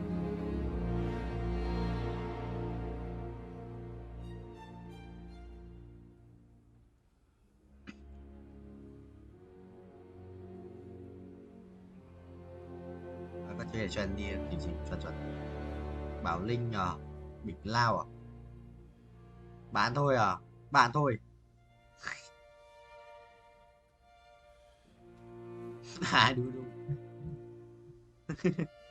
Đu đu à? Đu à?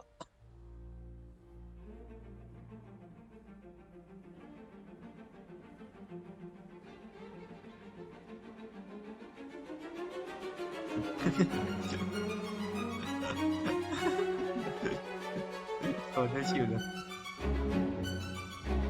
Mày ăn đi cho khỏe hơn đấy, một độc vui ơi. Hoàng Hạ Long à?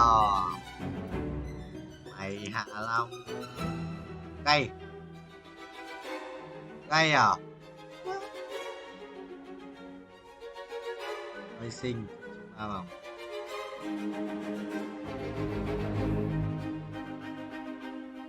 Kinh vậy. Không phải ok, ở cái qua làm cũng chưa được chỉnh kìa.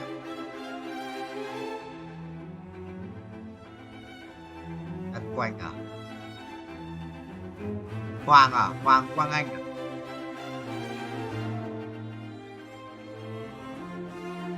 Sao nhót tại Hiếu? Tại hôm nay thi thể tích à? Hôm nay vừa anh thấy có thằng đăng bài mà Hiếu. Vừa thấy anh thấy đăng bài là những bạn được 8 điểm cộng trở lên cứ kêu thấp, mình còn được 3,5 đây này. Hiếu đăng à?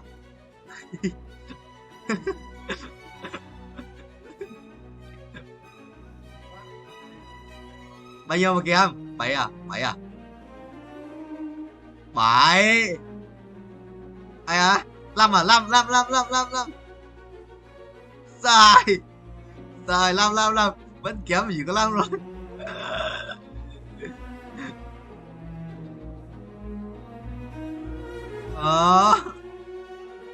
Câu nào cũng làm được nhưng mà làm sai. Mày không Hiếu ơi, nhưng không phải có điện thoại của Hiếu. Ôi cái điện thoại không chưa hả? Anh bảo không phải cây có điện thoại không vậy? Điện thoại mới. What?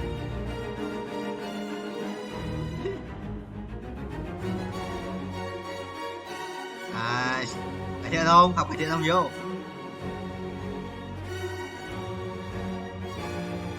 Quang đi rồi.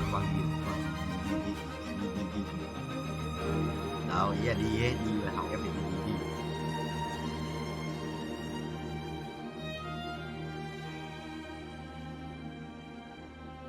Ê vậy, broccoli. căng ấy.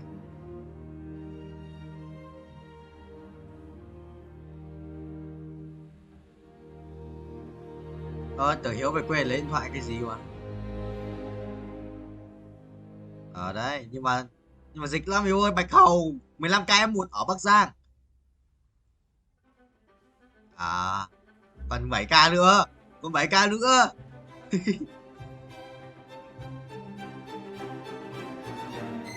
Hơn Covid, sự nó mạnh hơn Covid đấy. Ok, quỷ hơn Covid mà, cái này mạnh hơn Covid, mạnh hơn đấy.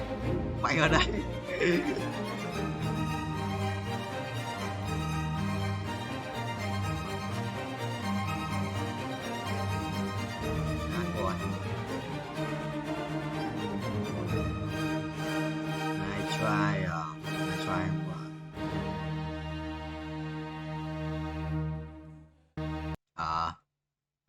học cái thiện luôn.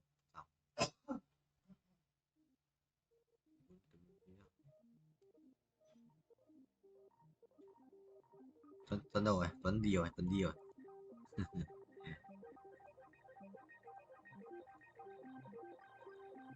Trả trước chuẩn không broccoli ơi.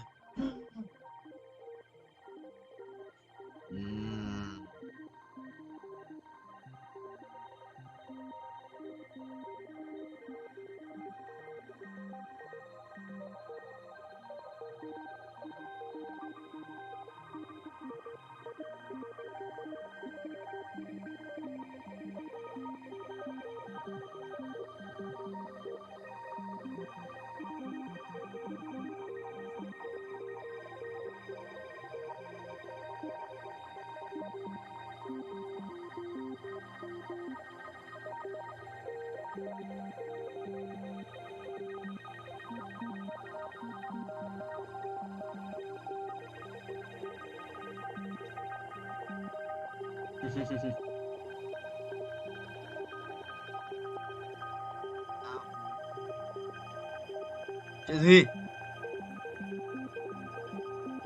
Rồi, kích vậy rồi nói.